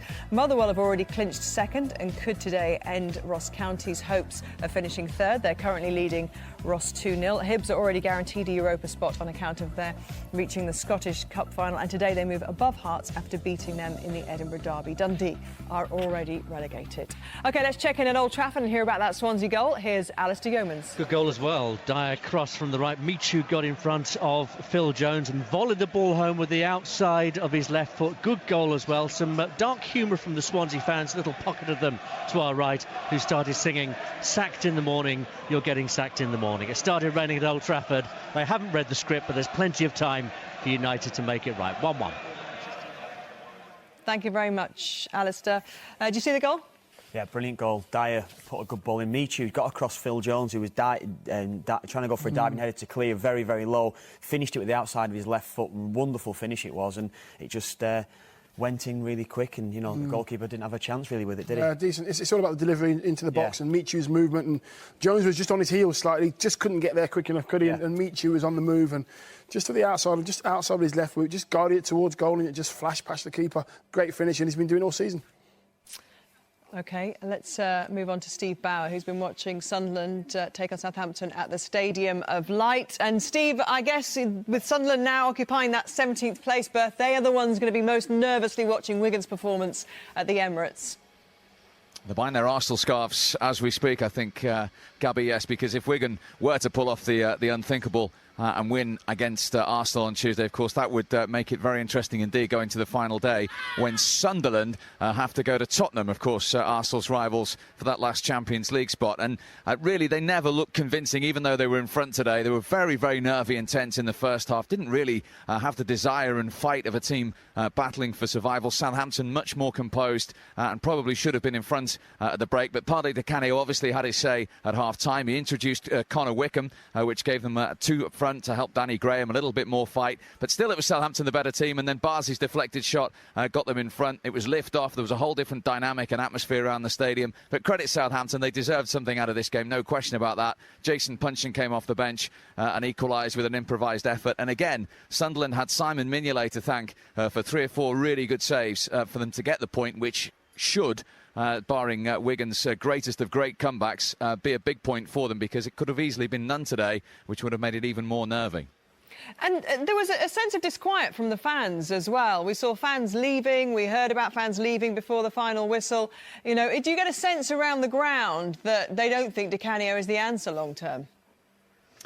Well, it was very, very nervy today. There was a few Paolo Di Canio shouts early on, but the crowd respond to the team, Gabby, and the team started very, very tentatively, very, very nervously. Southampton had the assuredness, the calmness about them, and they never really recovered from that. And as I say, in the second half, they got a little bit better with Connor Wickham's introduction. He's got so many players missing, of course. Paolo Di Canio was 3 top scorers today as well, and they never looked really like they were getting a goal until Bardsley's deflected effort. Then the whole dynamic changed. Then they were behind the manager. Then the belief came in. 7 minutes later, it was wiped out. The nerves set in. Sunderland sat deeper, and as I say, if there was going to be a winner, it was going to be Southampton, and they have to have all eyes on Tuesday now to see if Wigan can win or not and take it to the final day. And Sunderland might have to go to White Hart Lane needing something. OK, thank you very much, Steve. Might is the big word there, isn't it? And also the fact that it's still in their hands. We're going to rely on other people stumbling because of goal difference, you know. So it seems strange that fans would start leaving the ground early on the final home game of the season when it's still in your hands and the game's still live. I really don't get it. I was quite surprised when our reporter said that he spotted Sunderland fans leaving the ground. Yes, I understand you want your team to win, but they're in a relegation dogfight. They need all the support they can get. And may I remind you, Aston Villa, their fans were instrumental in actually, you know, putting their sort of shoulder to the wheel, as it were, and getting their team to come round. I thought their support was fantastic. So it is important. Players recognise that support, or lack of it, as the case may be. The manager too, presumably, as well. Yeah, because, you know, if your fans are there and you've got a full house and they're in full voice, even though you're down or you're not playing too well, you know, they are your 12th man, and you do need your fans to be with you. Because if you're all pulling the same way and you can feel it coming from the crowd as well, you know, the whole tend, you know, it's the 12th man, that's what they say, and it helped. And it's helped. It did. It did not. It really has. Well, it's their last home game of the season. Of course, Newcastle played away today. Their last home game of the season is against Arsenal. And after today's result, well, technically that doesn't matter because they got the 3 points to secure safety. Let's hear from Alan Pardew with Jackie Oatley now. Alan, congratulations on staying in the Premier League for one more season. What are your emotions after that match? I'm a little bit frustrated, if I'm honest, because I don't think a goalie should be sent off in such a crucial moment like that. There's, you know, when you've got such a critical game, the referee and the linesman got to be 110% right. That's a sending off. I don't think it's that clear. And so, therefore, I'm really angry about that because we've had decisions like that a number of times this year. But my overriding emotion is I'm very pleased with the players. Their discipline today was first class. Our application to the game was spot on, and we got the win we needed because we shouldn't be in this position. But the injuries we've suffered this year have been unbelievable, if I'm honest. I've never seen a season like it. And that type of year usually ends up in a relegation. But we managed to grind our way through 3 difficult away games.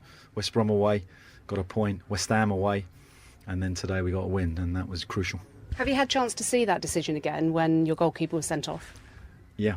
And, you know, when you're at this part of the season and you're giving penalties or sending people off, you've got to be spot on. You cannot make a mistake. The linesman cannot give that decision from the angle that he's on. And he give that decision.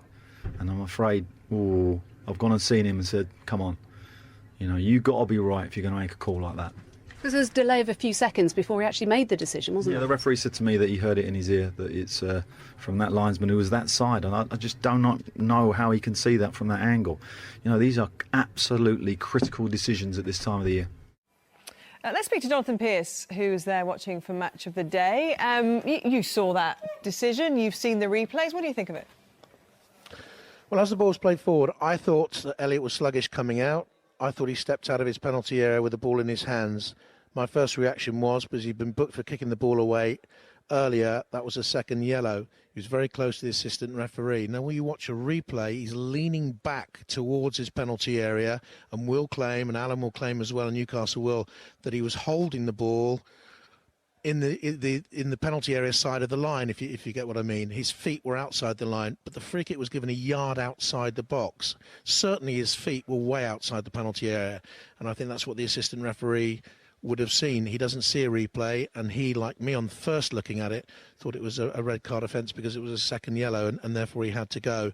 But Steve Harper came on, and as Alan Pardew said in the full interview, that he just, like an old pro, calmed things down and saw Newcastle through to the win that keeps them in the Premier League next season. But it was a controversial old game. The first penalty that QPR had, should it have been a penalty? Certainly there was contact by Debussy. He was holding on to Hoylett outside the penalty area, went into the box, and then he seemed to brush Hoylett. Was that enough to bring him down? Don't think there was any doubt about the The other penalty, Bossing was holding on to Ben Arthur. Blatant shirt tugging. Some cynics might say, well, if you give one, you've got to give 20 a game. But a lot of supporters, when they write to us, when they tweet us, Gabby, will say, let's see penalties given for shirt tugging. It was blatant, and he had a miserable game. And no wonder Harry Redknapp took him off at half-time, because he was booed every time he touched the ball by the home supporters. It was his back pass that left Green short for the second goal. Hapless performance by him. Another home defeat by QPR. It's here where they've lost their Premier League status, I'm afraid. They made too many mistakes, and for Newcastle, although they have the goalkeeper off, they're safe. They are safe, but many of the tweets and messages coming through from Newcastle fans surround what they're going to do next and their building process. And if you talk to some fans and some pundits, just too many players brought in, French players in particular, who found it difficult perhaps to gel straight away in that January transfer window. So is it a matter of time of letting them bed in? Does there need to be a big overhaul, do you think? Well, if you look at the comments made by Alan Pardew in the week that the club has underperformed this season from the top to the bottom, including the chairman, and he would be meeting with the chairman once the season was completed, I don't think he would have made those comments without having spoken to the chairman already, and without the chairman probably admitting that the whole club had underperformed. I don't think he would have risked those sort of comments. He must have had some sort of accord with the chairman, I believe, and from what he's told me, I believe that they will sit down in the coming weeks and plan for next season. He knows that 3-4 players need to be moved out of the club who have underperformed. 1 or 2 signings haven't made the grade, but 1 or 2 need time. You know, Gouffrin's are young. Other players who've come in are young. He's got kids already here who are making their way through. He's had awful injury problems. Will Colaccini be staying? Earlier on the season, remember, there was talk about him going back to Argentina. Will he be staying? That'll be an interesting one. Certainly there needs to be improvement. They need to have better luck with the injuries. And what happened in the last 5-6 weeks of the season as the games were running out from them, where they were moving the ball so slickly last season, quickly, slickly, attractively, they started hurrying everything, rushing everything, not creating chances, not giving Cisse the right sort of service. And that's where I think their season started to tailspin out of control. They're safe now. They can relax and they can build for next season. And I really think that Alan Pardew will be part of that planning. And just finally, how is the Bronski Beat tribute band going? Yes, well, some people say it's a bit of a Jimmy Somerville. Some people say I look like the son, the gay son in Mrs. Brown's Boys. My kids certainly think that. Some people remember a film with Ray Winston in it called Sexy Beast. They think I look like Ray Winston. Personally, I think I look awful, appalling. It was the worst thing I've done. And at 53 years of age, one should learn not to make silly bets like this. I regret it. Thank you, everyone, for your messages and your support and your laughter. Because, Gabby, if you can't laugh at yourself, who can you laugh at? Love you, JP. Thank you very much. Strangely suits him. I don't It know. does actually, absolutely strangely suits him. I agree. I must say, it's interesting. When you look at Newcastle, they took a terrible beating at Sunderland, against Sunderland, their rivals. They took another beating against, I think it was Liverpool. Thrashing Against Liverpool. And then I saw them 2 weeks ago, I think, or last week, against West Ham. Mm-hmm. And you saw he suddenly pulled it back around. He suddenly saw a team that hadn't lost heart, hadn't lost faith. Colaccini perhaps the difference as Colaccini well, was the difference. He came back into that side, and they're very lucky to have had him at the time they actually brought him back into the side. He's done a very good job to actually rescue Newcastle from what was a very, very difficult season. A side that achieved European football last season, though, to be fighting relegation in the penultimate game of the season, that looks like a big fat F, doesn't it, next year season? So we see that too often, though, don't we? We've seen it with Stoke. Stoke getting to Europe, they struggled as well. You get into Europe and you've not got the big enough squad to cope with that. That's it's a poison chalice. Yeah, exactly. You see the Wigan in there next season as well. How will Wigan be? Even if Wigan stayed up, how will they be in Europe next season? There's a lot of ifs and buts when you do get into Europe. It's wonderful bringing European football to your club. But when you get there, it's how you cope with it. And if you haven't got a squad big enough, that's where you're going to struggle in the Premier League. OK, well, you'll see all the goals and the talking points in Match of the Day, of course, tonight. There's a couple of special guests as well, with Gary on the sofa. We've got Swansea manager Michael Laudrup in the building and Cardiff manager Malky Mackay as well. BBC One 10:25, just one of the names who's been mentioned in dispatches with the Everton job as well. Of course, that's on BBC One. And a reminder, we're on air until 6:30 tonight. We're going to bring you coverage of Manchester United lifting their 20th league title. And, of course, the small matter of Sir Alex Ferguson addressing the fans for the final time. But how's the match going at the moment? Is there a party mood there, Alistair Yeomans? Well, there is, Gabby, but I think Michael Laudrup, one of the guests on Match of the Day tonight, will be pleased with what he's seeing, because a couple of decent chances for Swansea. It's still Manchester United 1, Swansea 1. A lovely 1-2 Routledge with Michu. Routledge's shot just wide, and just a few moments ago, Swansea on the break. Pablo Hernandez forcing a fine save at his near post by David De Gea. Just as you come across to me, Javier Hernandez of Manchester United couldn't quite get on the end of a cross from Welbeck. Couple of subs coming on for Manchester United. We still will have the chance, perhaps, to see Ryan Giggs on this special afternoon as well. It's 1-1. And, of course, David Moyes, the man who's going to fill those boots, enjoying his last afternoon at Goodison Park as Everton manager. They secured a victory over West Ham, and their manager, Sam Allardyce, is talking to Richard Askham. You always want to win, Sam, of course, but David Moyes is a good friend of yours. How pleased are you for him that on his last home game here at Goodison Park he got a victory? Can you see it that way? I can't, no, not when I'm playing against him, unfortunately. I can sit in there and have a drip with him after and say, well done, but when we're out there, we're both competitive enough to know that we want to win no matter what the situation we're in. And like I said today, my lads, I think, had half an eye on sunbathing and being on the beach and on their holidays today, which is disappointing for me and the fans that travelled. What do you make of the job that David Moyes has done? Well, David's done, an outstanding job for Everton Football Club, and I think that because he's done such an outstanding job, you get such great respect and stability from the football club in all areas, and everybody feels comfortable the way he moves the football club forward. So hopefully he can take over from the great man and become great himself. OK, well, let's hear from the man himself. David Moyes now speaking to Richard Askham. The perfect send-off for you. How emotional was that? Well, the whole day's been emotional. It's played a great big part in my life, 11 years at Everton Football Club. And today, the performance of the players made me emotional, how well they played. They played like a top team today, and I was as emotional about that as I was about the whole send-off and the whole day. The send-off was magnificent before the game, but particularly when you walked out before the lap of honour. Did it take you, even obviously you knew you were going to get a good send-off because of your record here, did it take you by surprise at all? It did, but throughout the game, the supporters were showing their support of myself and the team, and because of that, I knew I would get a good send-off at the end. But it's always worrying when you leave to join another club because you're just never sure if you're a football supporter, you support your own team. But the Everton supporters today were magnificent for me, and I thank them. They've been great in my whole time here. From day one, I came into the job as a young, very little experience really coming from Preston. And I was saying, David Unsworth scored my first goal, I think, after about 25 seconds in the first game. And I was delighted that I finished it off well today. And I think more importantly, from you look at the team which started to how that team played today, there's been a big difference. And I thank all the players who've worked for me and been with me. When you look back to that first game, the team was fighting against relegation. How much satisfaction does it give you that you've brought the team so far, you can finish with your record points tally this season? Well, I've said to the players all season, that we have to try and finish in Europe if we can't. If we can't, we have to try and be as near the top of the league as we can. And they haven't disappointed, as you rightly say. We could get with record points total still. We're right up there. But we have a good team at Everton. They really do. There's good players, international players. They're great lads. So whoever comes in is going to have a joy working with them. They're really good players and great professionals.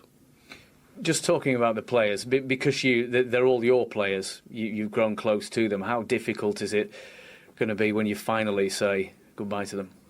Well, I've got another week next week, and I'm going to make sure I'm at it with the players, that we try and get a result at Chelsea. That's the big thing now that we move on. It's the way I am. I'm actually as much thrilled about how we played today and getting the result as anything. But I've got a great relationship with the players, a professional one, which they know what I expect, and they know they can get me in light-hearted moments as well. But in the main, the players have been great for me, and that's not just the ones who played today. That's all the ones over my 11 years since I've been here. Should mention one player today who had an excellent game, Kevin Morales. He did. He scored two really good goals. I thought our first goal was a great worked, good football goal. And, you know, maybe in another day he could have scored 3 or 4 actually. And they had the odd chance here and there, but overall, you know, we had chance after chance, and they blocked it, or Jussi Jääskeläinen made a couple of great saves. So the victory was deserved, and you know, we've finished, and we're going to finish in a good league position, and you know, so I'm very pleased with that. So many successes and achievements here, David, in your 11 years, but if you could look at one moment or something in particular that you've achieved here at Goodison Park, what would it be? Well, I think probably coming in and staying in the job. I think so many young managers now don't get the chance. I've really been fortunate. I've had a great chairman, a great board of directors who've really given me that opportunity. But if you're going to work at a club where you're not going to give the manager any chance to change things around, you know, lose a few games, you know, up and down at times, you know, it's going to be very difficult for whoever you are. And I'm really grateful and thankful. So probably overall, my big thing is just the way I think that Everton have moved forward. I think we've, in the last 6 or 7 years, we've become a team who most sides would say finished near the top end of the league. It's not going to be easy to follow you, David. I obviously wouldn't expect you to give any names, but you have given certain recommendations to the chairman. What sort of person, what sort of manager do you think this club needs? Well, I've not recommended MD to the chairman at this moment in time. If he asks for it, then I'll obviously help him. And you know, it's a great football club, so whoever does come in will be coming into a really good environment. I mean, the crowd today probably got us the second goal. The crowd at Goodison was something else in the second half. It was really, you know, it was choking the way the crowd got behind the team to get us the goal and get behind the whole club. And really, that's what it was. The crowd were showing how big Everton are and how important they are to those people. David, thanks for talking to us, and congratulations. Thanks very much. Thank you. Cheers. Cheers. Thank you. OK, let's speak to Alistair Mann, who was at Goodison for Match of the Day. An emotional Moyes there. You can see, you know, that the whole occasion, the way when he came out on the pitch, the fans were rightly applauding him, the players, the families. You know, I even saw somebody in a nurse's uniform, every single element of the club out there on the pitch. Because 11 years, you build up such strong bonds, such strong relationships. And it's a very emotional day for the club. It was an emotional day, and there was a fascinating moment really when he came out onto the pitch at sort of 3 or 4 minutes to 3. And at first, as he came out, I'm not totally convinced that he was sure if it would be 100% backing and understanding of the decision he'd made. But very, very quickly, when he did emerge and all the supporters saw him, he quickly knew that they were fully understanding of the decision that he's taken and equally appreciative of what he's done. And a smile came across his face. It was nice to see, really. Not normally, he doesn't sort of outwardly show his emotions, but he couldn't prevent the smile coming across his face. And from that moment until he went off the field at the end of the match, after the appreciation, the lack of appreciation, I beg your pardon, he was smiling throughout. He enjoyed the day. And 11 years, as you say, everybody here has had something to do with him. All the players who came today, and including the likes of Tim Cahill, who sort of hopped over from New York to be here today, they're all his players, and they've all played a big part in what he's done, and he has played a big part in their advancing through the stages of their development as well. Thank you very much, Alistair. I'm not sure the truth that he hasn't spoken to the chairman at all about who comes in and fills his shoes. He's certainly not prepared to tell us at the moment who he feels is right for that job. But fitting that right person in here is almost as big a challenge as fitting the right person into Sir Alex Ferguson's seat, isn't it? I totally think that is as hard a job to fill as the Man United one is. To take over from David Moyes is a huge... it's going to be huge, and that's got to be the right man. I was talking about before, saying that whoever comes in has got to be in that sort of mould, because what David Moyes has created beneath him over a 10-11 year period has been superb, and they've got to continue what he has been bringing to the club for such a long time now. So that is going to be a huge task. Well, the bookies have got their ideas. Let's have a little look at the odds for the names in the frame at the moment. Martinez, we've already discussed, is potentially that kind of man. He's brought in players with a limited budget, but you've got Neil Lennon in there as well. I was looking for Garth's name. He's nowhere to be seen. No, he's very firmly entrenched here. He's not anywhere. I think Porto coach Pereira, got Phil Neville staying on in a coaching role. I think that there's an element of knowing the club again, like Man United. You've got to know the club, the inside, the ethics of the club, the standards of the club, and you know what Kev said is it's not. you know, a Duncan Ferguson or somebody within the structure of the club already might have some kind of managerial status, to some input. Yeah, Alan Stubbs is very high on the betting. Whether or not they get the job, certainly a more prominent role within the club. Yes. Certainly lifted up through the hierarchy, assistant manager maybe, alongside someone with that bit more experience to go in alongside them who knows the club. But again, it's difficult who you're going to get that's going to go in and maybe stay for 1 or 2 years. Bringing through someone else that's going to take over from them. It's a difficult one. It's a really difficult one to do. And I think David Moyes, I think he'll be maybe asked, but I don't think his word will be gospel on that, whoever's going to take over. Here's one for you. What does Phil Neville do? Would he, if asked to go with David Moyes to Manchester United, does he go? Or if he's asked to stay at Everton and be part of the new regime, does he stay? What would you do? I think he'd go. With Moyes to United? Yeah, I do. I think he'd go. Not tread his own path at Everton? Yeah, I think he would go because he knows that club as well as anybody else. Again, David Moyes would welcome that kind of knowledge, behind-the-scene knowledge that Phil has of Manchester United. So, in answer to your question, Garth, I think he'd go with Mr. Moyes. It just depends whether Phil wants to stay for another year. Completely. You mentioned before, Gabby, saying whether he carry on playing for another 1 or 2 years, or is the lure of going to Man United? Thing is, okay, if he stays... But hopefully he would still be there in 2 years' time. Yeah, if he stays... That opportunity might come again. But the opportunity to carry on playing goes away, doesn't it? It does, but if Phil stays to play at Everton, what is he going to achieve that he hasn't achieved already as a footballer? He's achieved everything really you can achieve as a footballer. That's what his mindset should be. Now, when am I going to get a chance to go back to Manchester United in an assistant manager's managerial job? Am I going to get that chance again with a manager of... And to carry on playing as well, though, Gabby. So he'll have a lot of difficulties playing. As he played for Man United, played for Everton, 2 huge clubs. Wherever he goes next, he won't have... Down. It'll be a step down, a huge step down. Exactly. And will he enjoy playing at a lesser level? It was interesting talking to Tim Cahill. A couple of things really that spring to mind. One about Phil Neville, just how intense he is. He said he speaks to him every day, and Phil Neville's like a third coach. He said he asks him how intense his training is. Is he training hard enough in America? And so clearly he's already got that mindset of somebody. He's as hard working as David Moyes.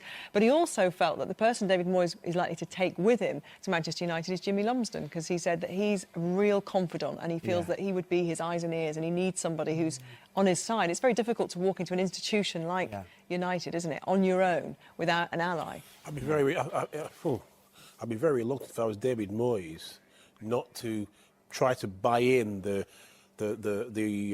usefulness and the effectiveness of the lieutenants that are already there at United. I'd be very reluctant to change too much at United. But you would he will need take someone. one person. You will need, yes, you will. Jimmy Lumsden was with him at Preston. He brought him to Everton, so he's the real... He was actually his youth team manager at Celtic when he played up there as well. Constant. Yeah, he needs probably someone alongside him. So Jimmy's a great guy, and I think if he did decide to bring Jimmy with him, that would be the ideal one, as Garth's saying, to fit around the structure that's already in place at United with someone that's alongside him as his man, because he will need that man that's totally looking out for David Moyes as well. Clearly the players have been spoken to by Sir Alex, haven't they, about the successor, and the senior players there have embraced the idea of David Moyes. One of the things that was really interesting, we kept on seeing, you'll see it on Match of the Day tonight, you see cutaways of Wayne Rooney, who's watching, and I mean, what's his future? I mean, the first thing that David Moyes is going to have to settle is whether or not he wants Wayne Rooney as a part of his future, or he doesn't. And that's, the quicker he does that, the better. Let's talk about that in a moment. He hasn't started, of course, today,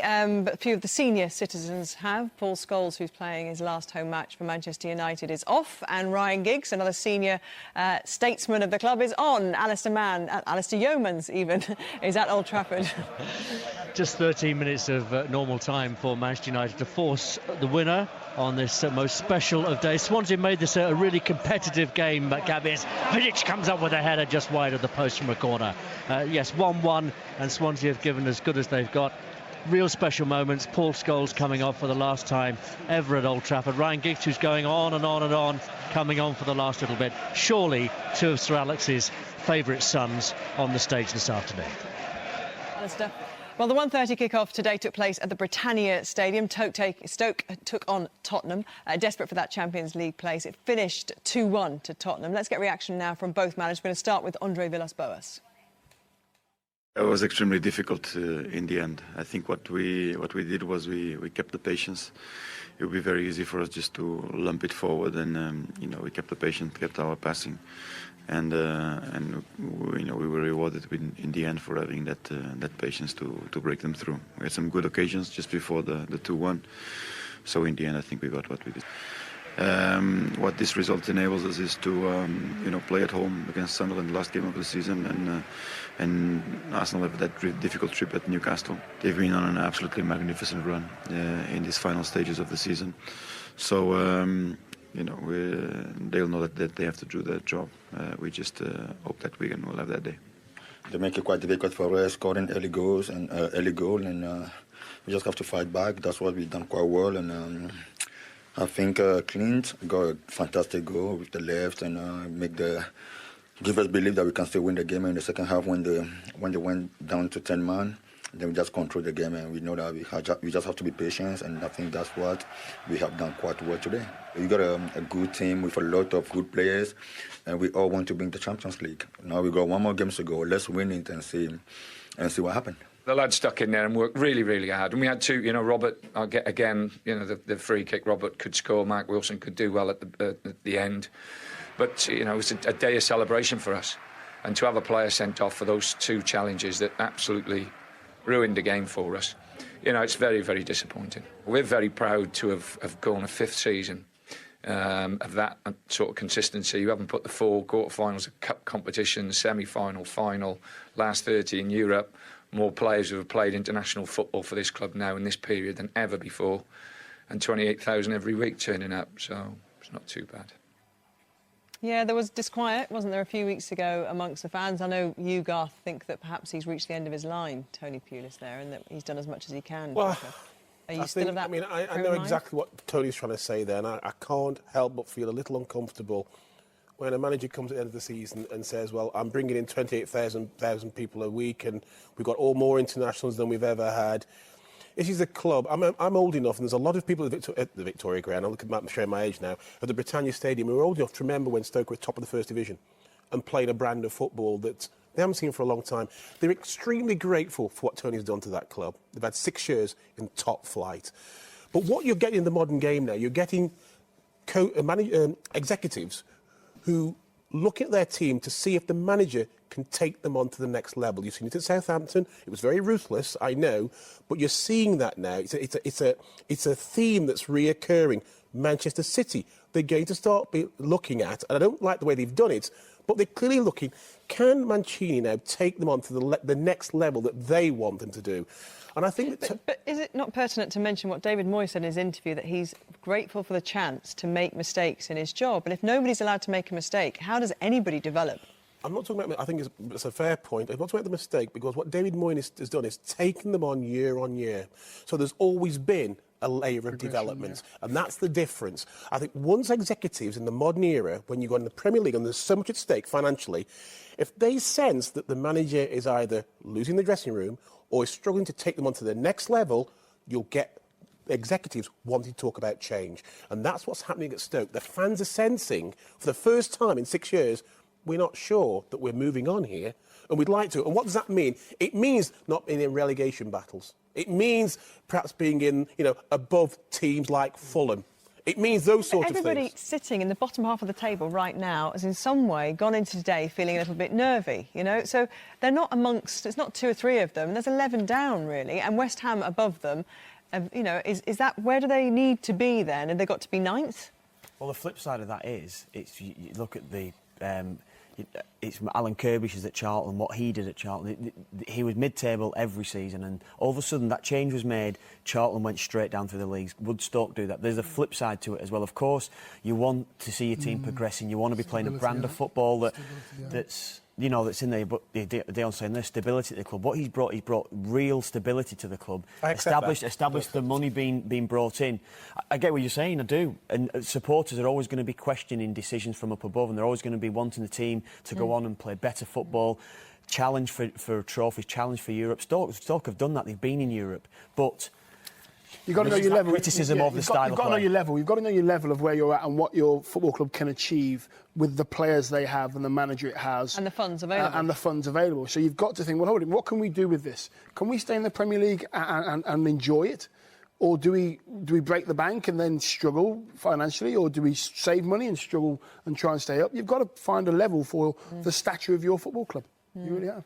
Well, certainly West Brom are probably the prime example. West Careful Brom, what you exactly. wish for, But yeah. Well, West Brom, when they replaced Roberto Di Matteo with Steve Clarke, were looking to survive. Yeah, well, they were building. Well, sorry, with Roy Hodgson, they were looking to survive, and then they were progressing though. They were building a structure in there from under Gary Megson when they first went up and came down. Before that, after that, Brian Robson. But they also got a brand of football that was certainly appealing to watch. I'm a Stoke lad, and I do have a great affection for the club, but I can't help there's a sense of, we should be grateful for 28,000. We should be grateful for being in the Premier League. That grates with me, I'm afraid. But then, as you say, be careful what you wish for. Yes. Have Charlton in mind. OK, let's move on and hear from, Paolo Di Canio, who is with Paul Addison, Sunderland manager, draw today. Paolo, was it a frustrating afternoon for you when all's said and done? Yeah, because we didn't play how I wanted to see, but it's obvious that we got many difficulty, and at the end the lads have given everything into the game, so I'm happy in this way, and the point is a good point. It was a quality goal as well that he scored. Yeah, good strike from Phil, and it was a good finish, yes, but once again there is a little bit, sadness, but because we were 1-0 up, but because in terms of performance, to be honest, Southampton did better than us. So all eyes are now on Wigan against Arsenal. Is that how you feel? I'm preparing my game, next game against Tottenham, because we know that if we can get 1 point, we are mathematically up. So we have to think about ourselves, otherwise it's difficult to switch on, the light, from Wednesday. So we know that if they lose or draw, we are up. But anyway, I'm focused attention to the next game. How difficult is it with the amount of injuries and suspensions you've currently got? Because you've got one hand tied behind your back almost. No, there are many things, that put us in difficulty, because obviously this team was very down with all the players available, to be selected for the start 11. Now I miss 5-6 players, so players that normally have played, regular football in here.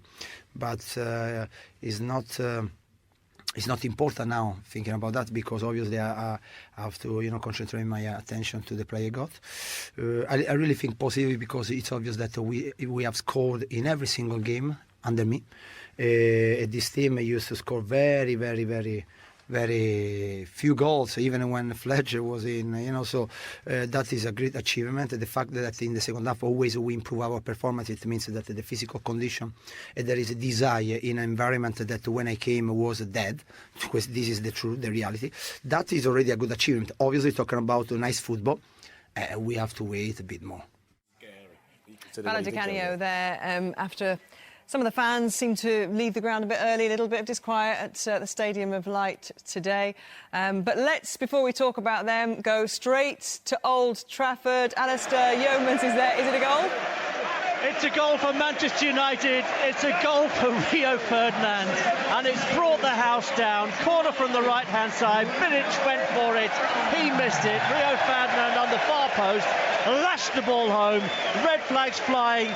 It's a C. It's like a rally, and Manchester United have done it. Manchester United 2, Swansea City 1.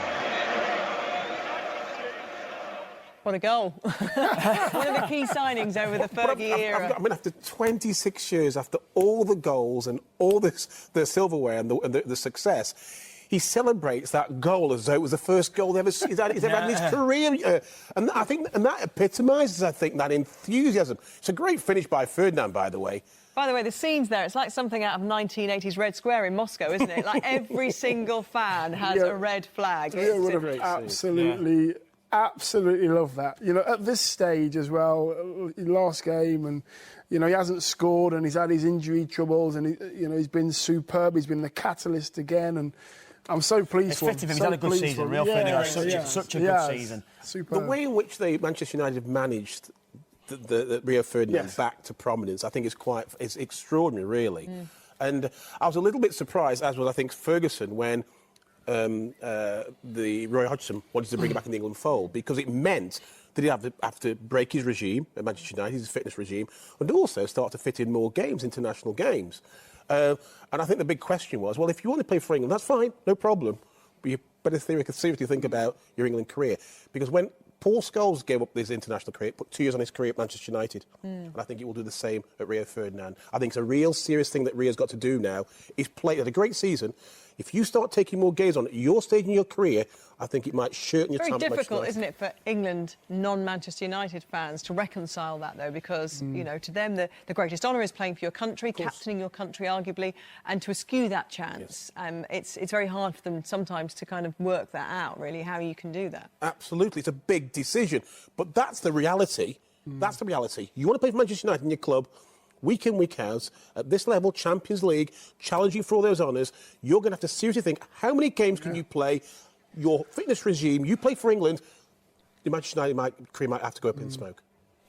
And you respect them as well. You've got to respect a player when they make that decision as well, because it's a big call, and you're open to criticism. As soon as you make the call that you're going to retire from international football, Paul Scholes had it. He was late 20s, I think he was, when he retired, and it's a huge call, isn't it? And a lot of other supporters, like you're saying, don't recognise, because they're so passionate about the country and wanting to play for the country and wanting to, you know, support the country. Seeing a player like Paul Scholes or Rio Ferdinand turn his back, it's a huge decision. It's a big call. The only reason why Rio can afford to make that call is because he's achieved the England status. He's played for England several times, so it was an easier call to make rather than not having played for England. Well, nobody would care if you'd never played for England, would they? Because they don't know what you're capable of. Exactly. So Rio's experienced it. He's captained England. He's thinking, I need to prolong my career with Man United. And I've got it. When I was 39 playing at Norwich, I only trained Thursday, Friday, played Saturday. And Rio's had to do the same sort of thing to look after his body. And what the club have done, they've listened to Rio and said, listen, how can we get you to play more and be fit and ready for me on match day? Is that what you need to do? Then you go ahead and do it. And that's why he's played so well this season. It's extraordinary playing to 39 years of age in the modern era. I mean, I knew you played quite a bit, but... And retired last year. On and off the field, but I didn't quite realise you played that much on the field. OK, let's remind you of the Premier League scores today, because Manchester United are still playing, but all these games were played a bit earlier on, and Everton, in their last home matches with David Moyes as manager there at Goodison Park, had a 2-0 win over West Ham, 2 goals from Kevin Morales. Means it was a happy goodbye to Goodison for David Moyes, and Everton will finish 6th and above Liverpool for the 2nd consecutive season. And here's a little bit of trivia for you. They're now assured of doing that in back-to-back top-flight seasons for the first time since 1937, the same year as the 999 number was introduced. Neville Chamberlain was Prime Minister and King George VI took the throne. There you go. And Garth's going, what a great year it was. He had his last fitted kitchen done that year. And it's Fulham 1, Liverpool 3. Daniel Sturridge scoring a hat-trick there in a fine performance there. But Fulham really fizzling out the end of this season. It can't come soon enough for them. In fact, some fans would say it had come about 6 weeks ago. 2-1 at the moment to Manchester United in their game against Swansea. Norwich 4-0 winners over West Brom. A stylish win for the Canaries means that there will be Premier League football at Carrow Road again next season, and there will be at St James's Park because Newcastle beat already relegated QPR 2-1. Stoke 1, Tottenham 2 means that Spurs have kept their Champions League hopes alive. Adebayor's winner 7 minutes from time ensured that. But Sunderland will have a nervy final weekend. It was 1-1 against Southampton. Puncheon's equaliser for the Saints after Phil Bardsley's opener for the Black Cats meant that the Black Cats booed off the pitch in their final home game of the season. Let's have a little look at the table then. Manchester United hoping to give Sir Alex Ferguson that fantastic send-off if they can keep that scoreline going there. As things stand, Tottenham are in the final Champions League spot, and Spurs win at Stoke put the pressure back on Arsenal. They face Wigan on Tuesday, and that will be a huge game because Wigan need to win themselves, of course, to keep alive their hopes of survival. But results have gone against them today. Norwich and Newcastle have won, and Sunderland, of course, drew. QPR and Reading already relegated. And the Blue Square Bet South playoff, which was in extra time, has gone to Salisbury City. They've beaten Dover Athletic 3-2. OK, so in the next few moments, Manchester United's final home league game of the season will be over, and with it, Sir Alex Ferguson's last chance to address the fans at Old Trafford. It's all over there. Of course, 1986 was the year he took over, and it looks like Sir Alex Ferguson is going to take over the mic. So let's leave it to Sir Alex and the final words to the crowd there. And our destiny is firmly in our own hands. One man who has been part of the tapestry of the history of this club has won 5 FA Cups, 4 League Cups, 10 Charity Community Shields, 1 European Cup Winners' Cup, 1 European Super Cup, 2 Champions League titles, Intercontinental Cup, 1 FIFA Club World Cup, and 13 Premier League titles. The impossible dream made possible by the greatest British manager ever, Sir Alex Ferguson.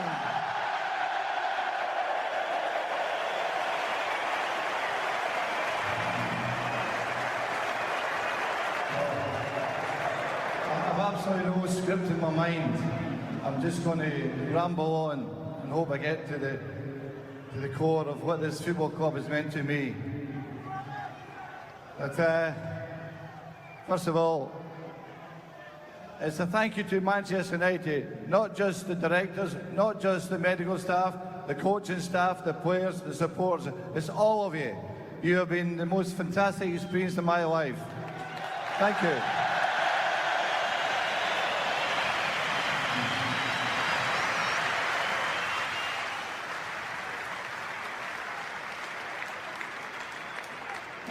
I have been very fortunate. I've been able to manage some of the greatest players in the country, let alone Manchester United. And all of these players here today have represented our club the proper way and won a... That's the way it looked to me, yeah. Yeah, they'll uphold the order as well, because if they don't uphold the order, he'll be back to have a chat with them. So if they're anything like the player, they'll just do as they're told. But I think that's a huge thing to say in front of all your home fans, 76,000 people, and to say, just give this new guy a chance. Not just to the 76,000, but to the millions who are watching and are going to see that replayed again and again. And, you know, this is very much his decision. His timing is his decision. The appointment is his decision. And, you know, his authority speaks volumes, doesn't it? He rules that club. He does. And, you know, he's at the very top looking down at everybody. And I think he's given David Moyes and will give David Moyes all the information he needs. He'll help him if he needs help. What Sir Alex won't do, he won't meddle.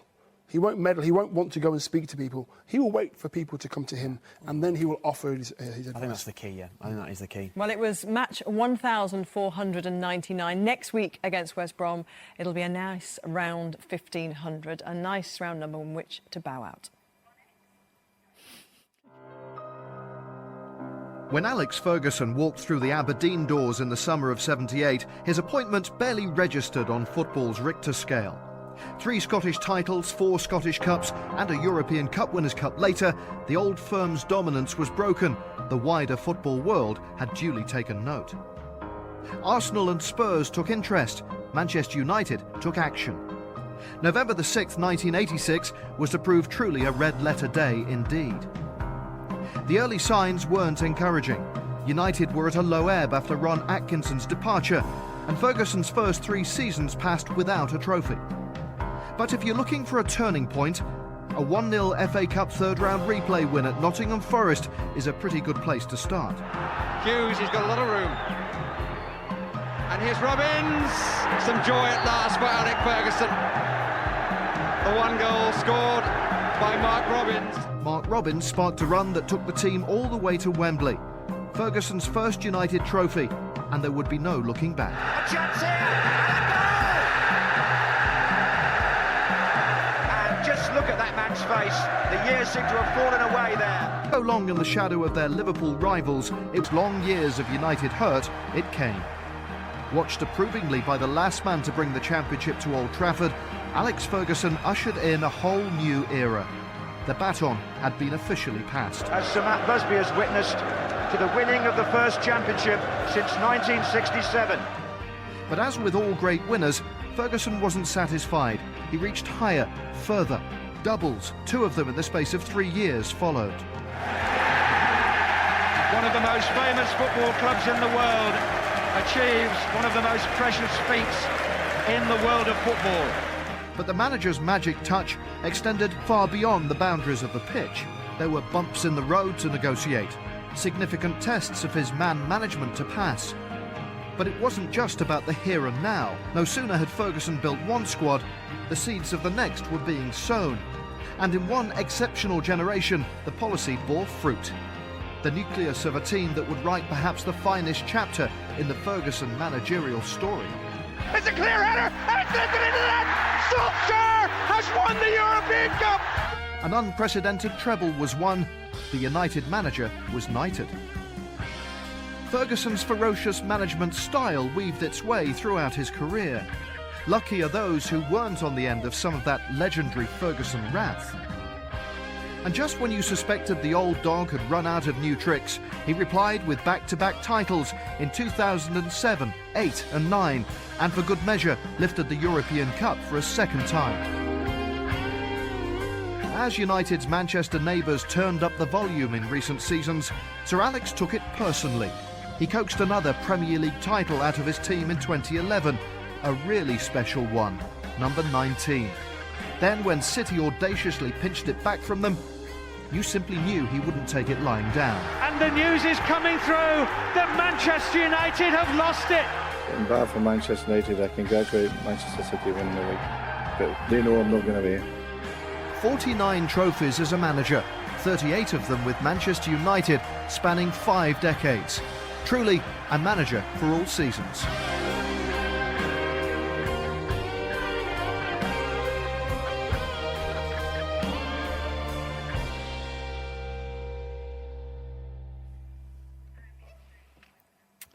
Heard quite a lot on the radio, as you'd expect this week, about this. Lots of phone-ins, and I remember one woman ringing up and saying, "Oh, leave it for sport. It's not about news, it's sport." But I think you kind of miss the point a bit if you say that, because actually football is part of the fabric of our society, whether people like it or not. It's a very big part, and he has changed so much about the way we look at football, and what he's done there is actually bigger than a sports story. But certainly Alex Ferguson retiring at Manchester United for 26 years is news. It's one of those few occasions when sport ends up on the front pages. It becomes news. And I think some could argue that perhaps it's a little bit sort of overkill. It's been overdone a little bit. But no doubt it was big news when it broke. And a surprise, which is always nice, because you don't get many of those these days, do you? It's worthy of the time it's spent in the news, us talking about it on the television, on the radio, because he's achieved so much in the sport itself that he has become news as an individual, and he's the kind of person that will pass all that down to the next. And one of the reasons that he was chosen as Manchester United manager was what he'd achieved at Aberdeen as a manager, and that included winning a European title, which is something David Moyes hasn't done. He hasn't had that experience in Europe. He hasn't had the trophies that Sir Alex has had, and that's one of the. If there've been any kind of dissenters or critics this week, that's one of the things they're pointing to, that he doesn't arrive with any silverware or experience. Yeah, that question has been hanging over David Moyes for a while now, considering where he was going to leave, when he was going to leave Everton, and what job he was going to take. He's taken on the biggest job that there is now, and there is that question mark over not winning a trophy, but you've got to say about the job that he's done at Everton, and that is what you can't get away from. He spent so much time. What Man United were looking for is a loyal manager that spent time at a club to build the foundations of that club and build something of a bit of a legacy like Sir Alex Ferguson did. There's not many managers around that have done that elsewhere, and David Moyes is one of the very few that have done that. And you can't underestimate, though, in terms of his career trajectory, Garth, can you? What that time at Aberdeen, it's, obviously at the moment Rangers aren't in the SPL, but that stranglehold that those two Glasgow teams had on the top flight of Scottish football, for Aberdeen to come in and break that up as they did at the time, historically was a huge achievement, wasn't it? It was precisely that breaking of the stranglehold that interested Manchester United and Tottenham Hotspur at the time. Tottenham Hotspur, Irving Scholar was the chairman at the time, and he thought he'd got a deal with Sir Alex Ferguson, and he was bringing him to White Hart Lane. Manchester United's pull was too strong, but make no mistake, I worked with Steve Archibald for Spurs when I was at Spurs about 4 or 5 years, and Ferguson was a legend then, but in that part of Britain, United took him because he'd been so successful at Aberdeen. Mm.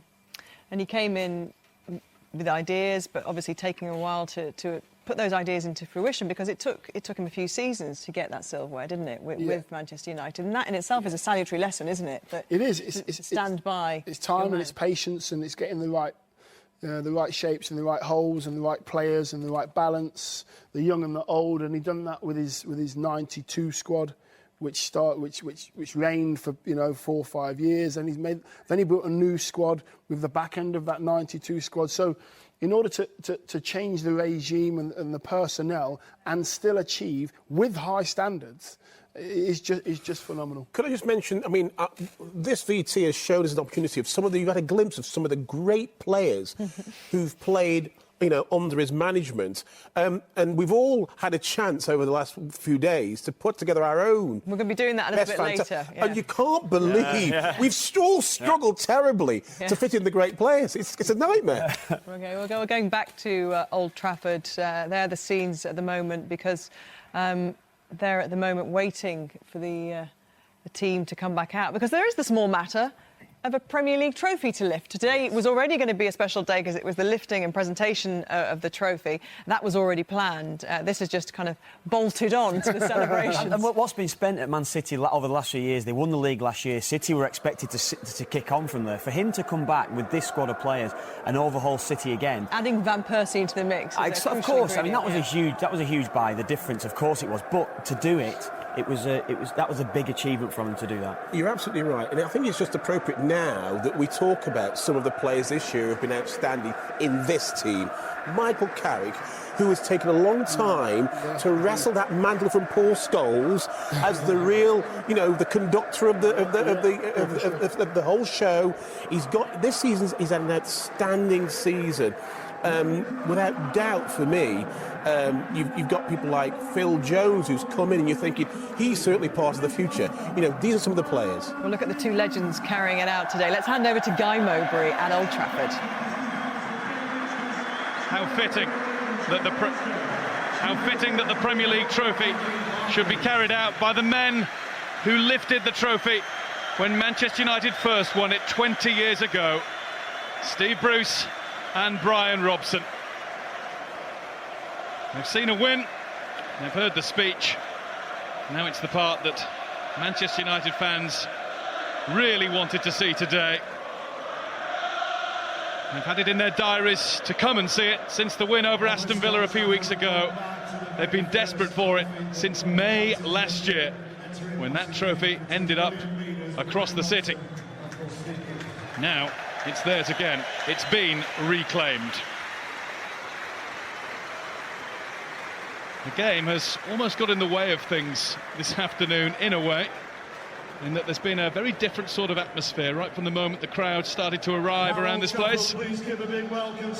Part party, part upset at the passing of an era, but an absolute must-have ticket for anybody with Manchester United at heart. The first members of staff on the playing side to come out are Sir Alex Ferguson's trusted coaches. René Moulenstein, Eric Steele in charge of the goalkeepers. Albert, the kitman, even his name was being chanted, and he was being urged to give the Manchester United fans a wave when he trotted down the touchline in the first half. He's a fixture around these parts. Robert Swire, the physio. Albert, give us a wave is again the chant that's coming down from the Stretford end, and he's resisting the urge. Now, ladies and gentlemen, please welcome, led by manager Sir Alex Ferguson and his assistant Mark Phelan. Nice touch from Sir Alex Ferguson to go out side by side with his trusted assistant Mike Phelan. What does the future hold for him and René Moulenstein and co, with a new manager coming in, maybe wanting his own people around him? He must think back to 1993 and that first title success, as he prepares to see that trophy lifted by his players for the 13th time. And we've seen these scenes before. The team of champions dancing their way onto the field.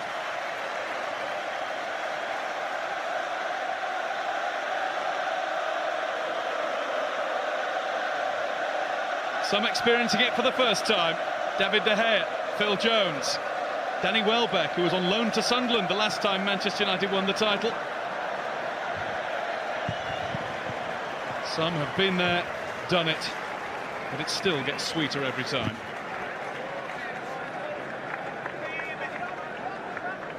So Alex Ferguson is first up to receive his medal. Greeted by Sir Dave Richards. And the man who will hand over the Barclays Premier League trophy, who is John Winter, the CEO of Barclays Corporate, and who is a Manchester United fan.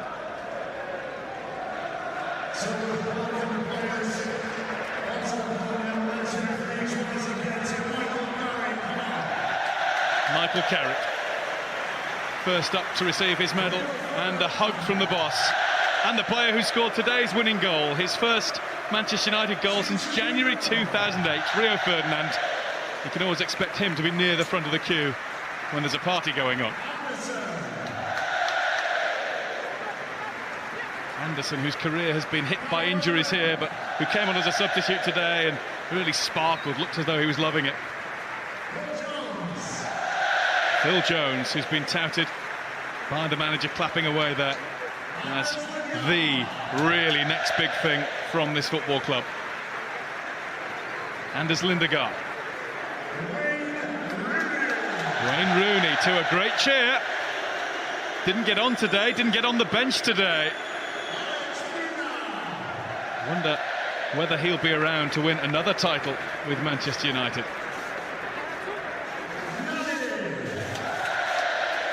Nani wasn't in the playing squad today either. Question marks about his future. I suppose question marks about a few, with a new man coming in. David De Gea gets a special cheer as well. His first title, definitely #1 now, were Sir Alex Ferguson's words a few weeks ago. The suspended Raphael, 5 of them in the Premier League.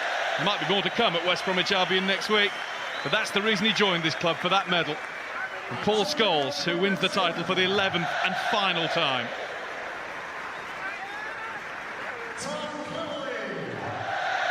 Antonio Valencia and Tom Cleverley, who's a debut title winner. Shinji Kagawa for the first time in England, although he did win the Bundesliga title in the last 2 years with Borussia Dortmund. And here's the man who's won it all 13 times with Manchester United. Johnny Evans, Patrice Evra. Nemanja Vidic will bring up the rear, of course, as captain. And Ashley Young will have to hobble up the steps. This season over due to a knee injury.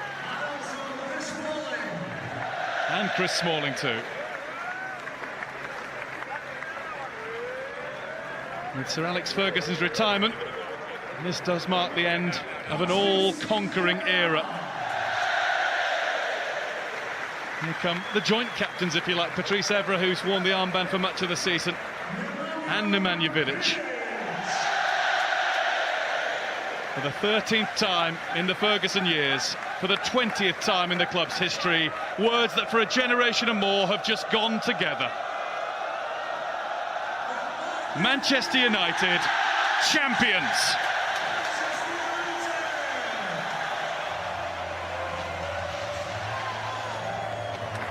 A nice touch, Garth. Very, very nice touch. A very, very nice touch. Oh, look at that, that's amazing.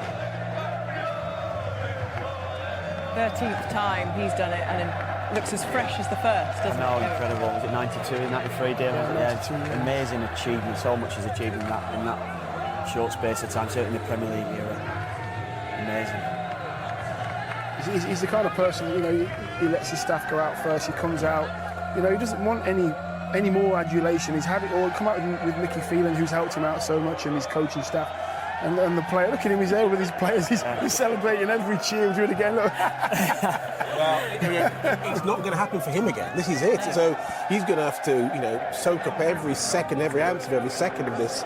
He probably would have been reluctant as well to take the glory away from the players, because that's the way that he's always been. But I think the feature of this success this season is the way in which he's got his players fit at the right time. You look at Vidic, he's come back at the right time, fit and strong. Ferdinand, we've talked about the way he's managed him throughout the season. Kagawa is coming at the right time, cleverly. These all seem these big players, and of course, the Giggs. And somehow, he's been able to wrap Van Persie throughout the season in cotton wool. I mean, for a player as prominent as him, why he's not sort of had 2 or 3 weeks, as he did when he was at Arsenal in the treatment room. Is that the last time Wayne Rooney lifts the trophy for Manchester United? Well, the hug wasn't as... there was no hug. There was no hug, quite. There was a noticeable lack of So hug. read into that what you want to, but at the moment, this is about a fantastic legacy that he's left Manchester United.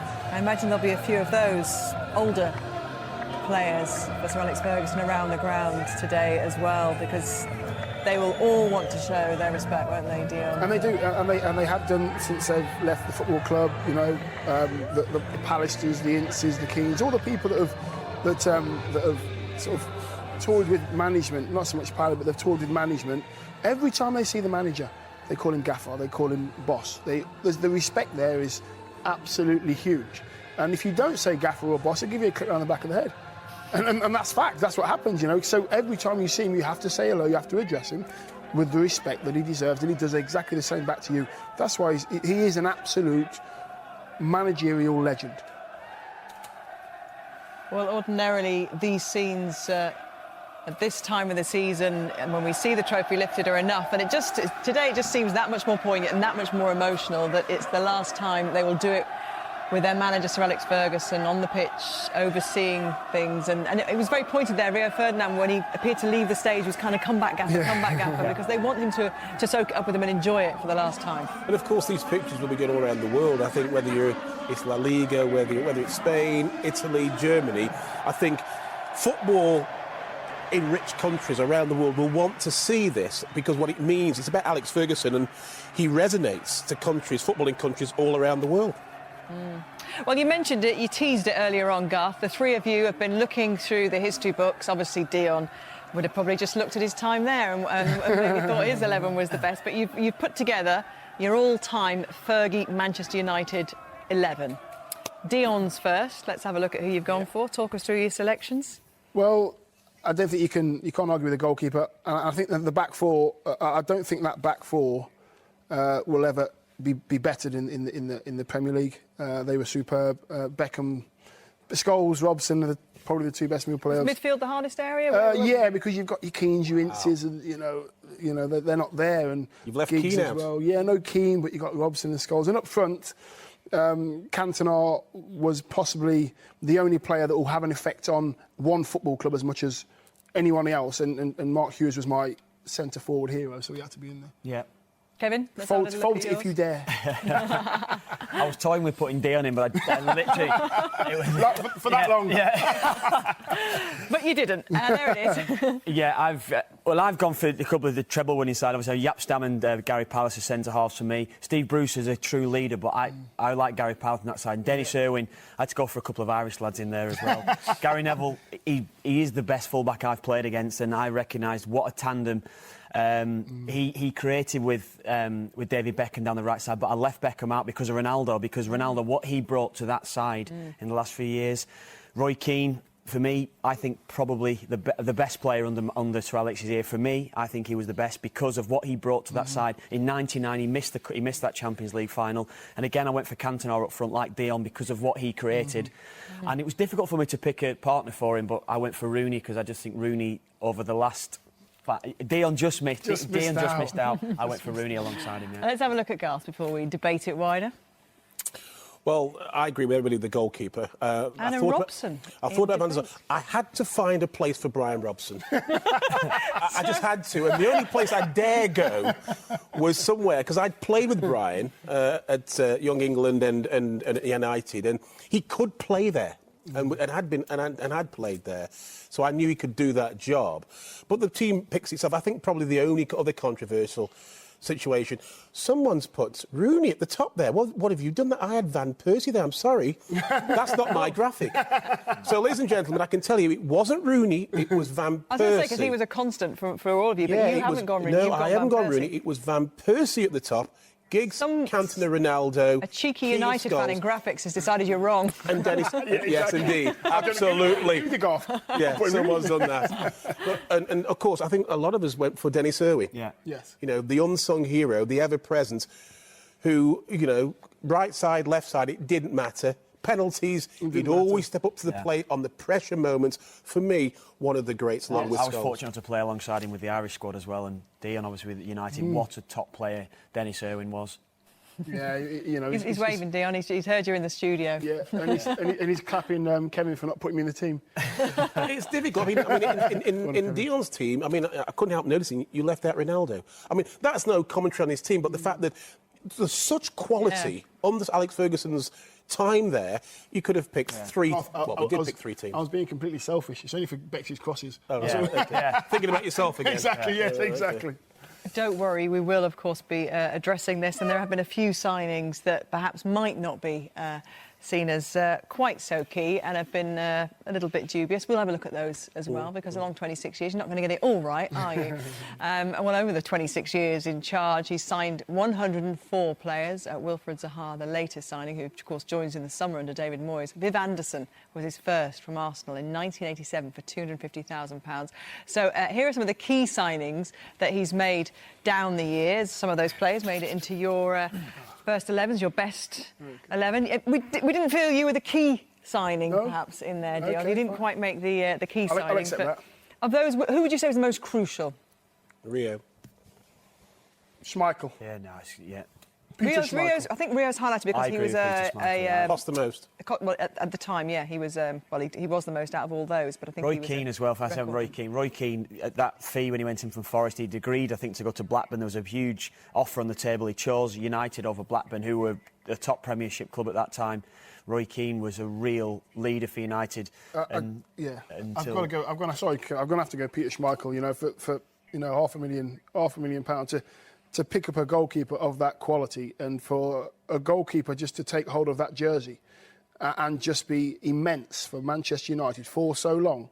You know, so many players hated to play against him. Look how many years later he got Van der Sar for £2 million for, and he was also crucial, wasn't he, in that period of just that stability. Yeah, because United have struggled since Of course, Michael, Peter Schmeichel Schmeichel, for such a long time. He may never have won the treble if it hadn't been for Peter Schmeichel. That save against Arsenal, the semi-final of the FA Cup, against Dennis Bergkamp's save, penalty, that was a crucial turning point for that treble. And on the flip side, some that perhaps didn't quite... You didn't make that list, Yeah, I was very, very I'm glad I didn't make that list. I'm very comfortable with my seat there.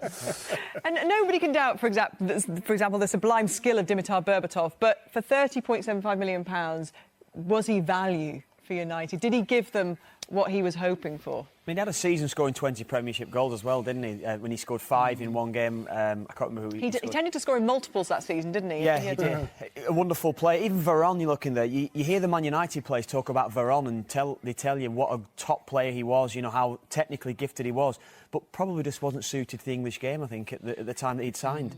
Just to say to you, whoever did my graphic and put Rooney ahead of Van Persie, he's forgiven, because he could have put me in that flop. So I'm very grateful. So we've got some reaction on the pitch to both the 20th and Championship and, of course, Sir Alex Ferguson's final day. So let's hear from Captain Nemanja Vidic with Damian Johnson. After the last year we lost the trophy, to win this year, it's incredible.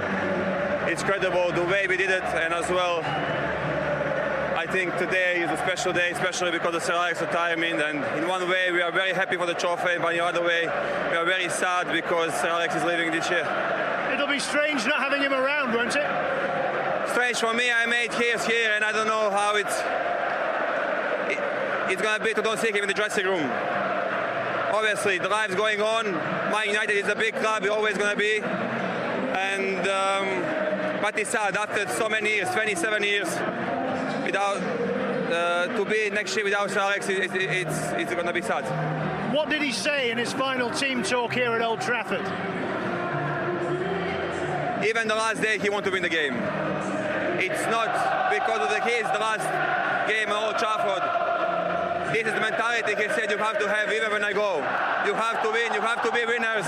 It doesn't matter do we fight for the trophy or not. This is the club history, this is the club the way we do it, and I think we did it today again. Thanks for managing. Thank you.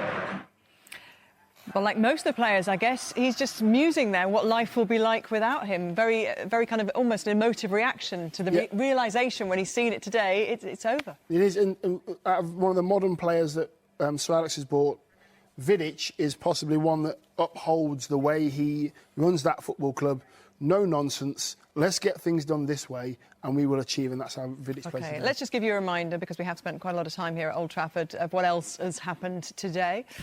And Everton said goodbye. Well, Goodison said goodbye to David Moyes today, his last home game in charge, with a win, a 2-0 win over West Ham. Kevin Morales double there. Liverpool had a pretty impressive win at Craven Cottage. Daniel Sturridge scoring a hat-trick in a 3-1 win there. Manchester United finished their season and gave Sir Alex Ferguson the perfect send-off with the 2-1 win over Swansea. Norwich have lifted themselves out of the danger zone, or at least the danger story, because that 4-0 win means they're safe for next season. Premier League football will be played at Carrow Road again next season. And QPR 1, Newcastle 2 means Newcastle are also now secure in their Premier League status. Stoke 1, Tottenham 2. Spurs' hunt for Champions League place continues thanks to an Adebayor winner 7 minutes from time. And it was Sunderland 1 and Southampton 1. So Sunderland still nervous, and particularly looking ahead to the Wigan game at the Emirates on Tuesday.